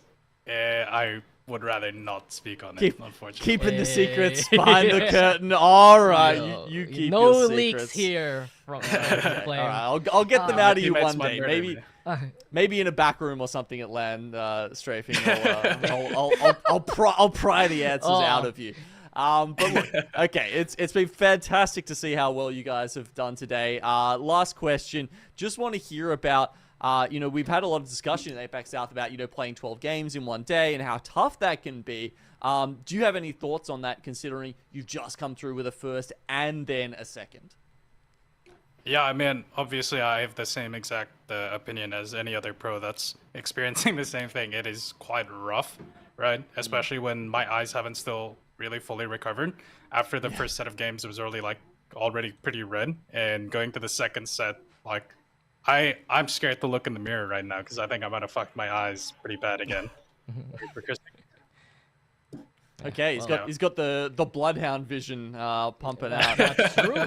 That's why he played it, right? And we hope of course, Strafing Flame, you feel so much better after everything is said and done. Incredible day and an incredible outing from Legends as a whole. You guys are above and beyond the top spot right now and are way up there on the leaderboards. We're gonna be wrapping things up, but before we call it off with you, do you have any shout-outs, anyone you want to thank, especially from what has happened so far here in the Pro League? Well, I think I've already said Nihil, but I don't think I can overstate it. Like, he is genuinely one of the smartest people I've ever met and has helped us like a ton. Would also like to shout out my parents. They're actually like trying to support me. They're like watching and everything. It's an awesome feeling. So love you, mom. Love you, dad. That's great to hear. Mama and Papa Strafing Flame, shout outs to you. And it was such a good show. Thank you so much, Strafing Flame, for coming in, answering our questions. And we are excited to see what is next for Legends Gaming. Thank you so much. Thank you. I would like to say a final thanks to the fans who were like supporting us. We really appreciate it. We love every single one of you guys. And thank you for having me. Thank you for giving your time. And we know it's tiring. We know you've had a long sets, and we are going to be closing off the show. So, Genome, we got a lot of insights. I know you didn't get to pry as much as you would like. There still is half the season left here in the split. So, we're just going to see it in the actions of Legends Gaming down the line, don't we? Yeah, I mean, if they're only halfway up the mountain here, I'll be fascinated to see how good these guys look by the time we get to regional finals, because without a doubt they will be there, and I think they'll be one of the biggest threats when we get to that exciting end to Split 1 here in APAC South. And it's time for us to check out our final scoreboard after everything is said and done. Games aren't that even, but Legends Gaming is still at the very top. 76 points, 26 points away from second place. Serenity, Wonton, Dumpling getting a few league points, still in third place, tied up with Bearclaw Gaming to Lightning Unicorn making that top 5. But check things out from second to around 13th. That is just, what, 9 points separating the field. Yeah, fascinating it will be to see who makes those top 8 slots. Of course, for the moment, I suppose we're still thinking about who makes the top 20, because of course the top 20 will go onto the regional finals, and then you have to think about even relegations when we start getting to the end of the split. So the bottom 8 teams from 30th to 23rd, they will have to fight for their slot again and go through either, what is it, the Pro League qualifiers, and yeah, so that's another thing. So there's 2 different cutoffs there that you're worried about. 1, making regional finals, and 2, not getting relegated. Yeah, there's so much of the circuit still to play. And don't forget, guys, next week, it's not going to be on Saturday, right, Genome? It will be on Sunday. Yes. If you are in the APAC-South time zones. That is going to be February 11, still 12 p.m. SGT. And of course, we know that everyone has been tuning on. And big shoutouts to the long shot peeps who have always been supporting everyone who was an OG since day 1. And of course, everyone who's tuning on in from Play Apex, the Nice Wig streams, all the other co-streams that we see so far. And that's gonna be it for me. Of course, Genome and the rest will continue on the show from this point on. Anything else you want to say, Genome, after such an incredible day? Oh, just yeah, look, I'm really glad that we're here on the Play Apex channel, and I know there's a lot of people who wouldn't have got to catch as much Play Apex action from APAC South before, so I really hope you're enjoying the region, enjoying the broadcast, and yeah, look, we'll be here for the foreseeable future, so yeah, keep tuning into APAC South, one of the most fun regions. Yeah. Don't forget, this is APAC-South, and we are happy that you are seeing us in action. That's going to be it from us, from Longshot Crew and the like. Tune in next week, Sunday, for another session of APAC-South. I've been Dax here with Genome. See you guys. Good night, and have a good game down the line.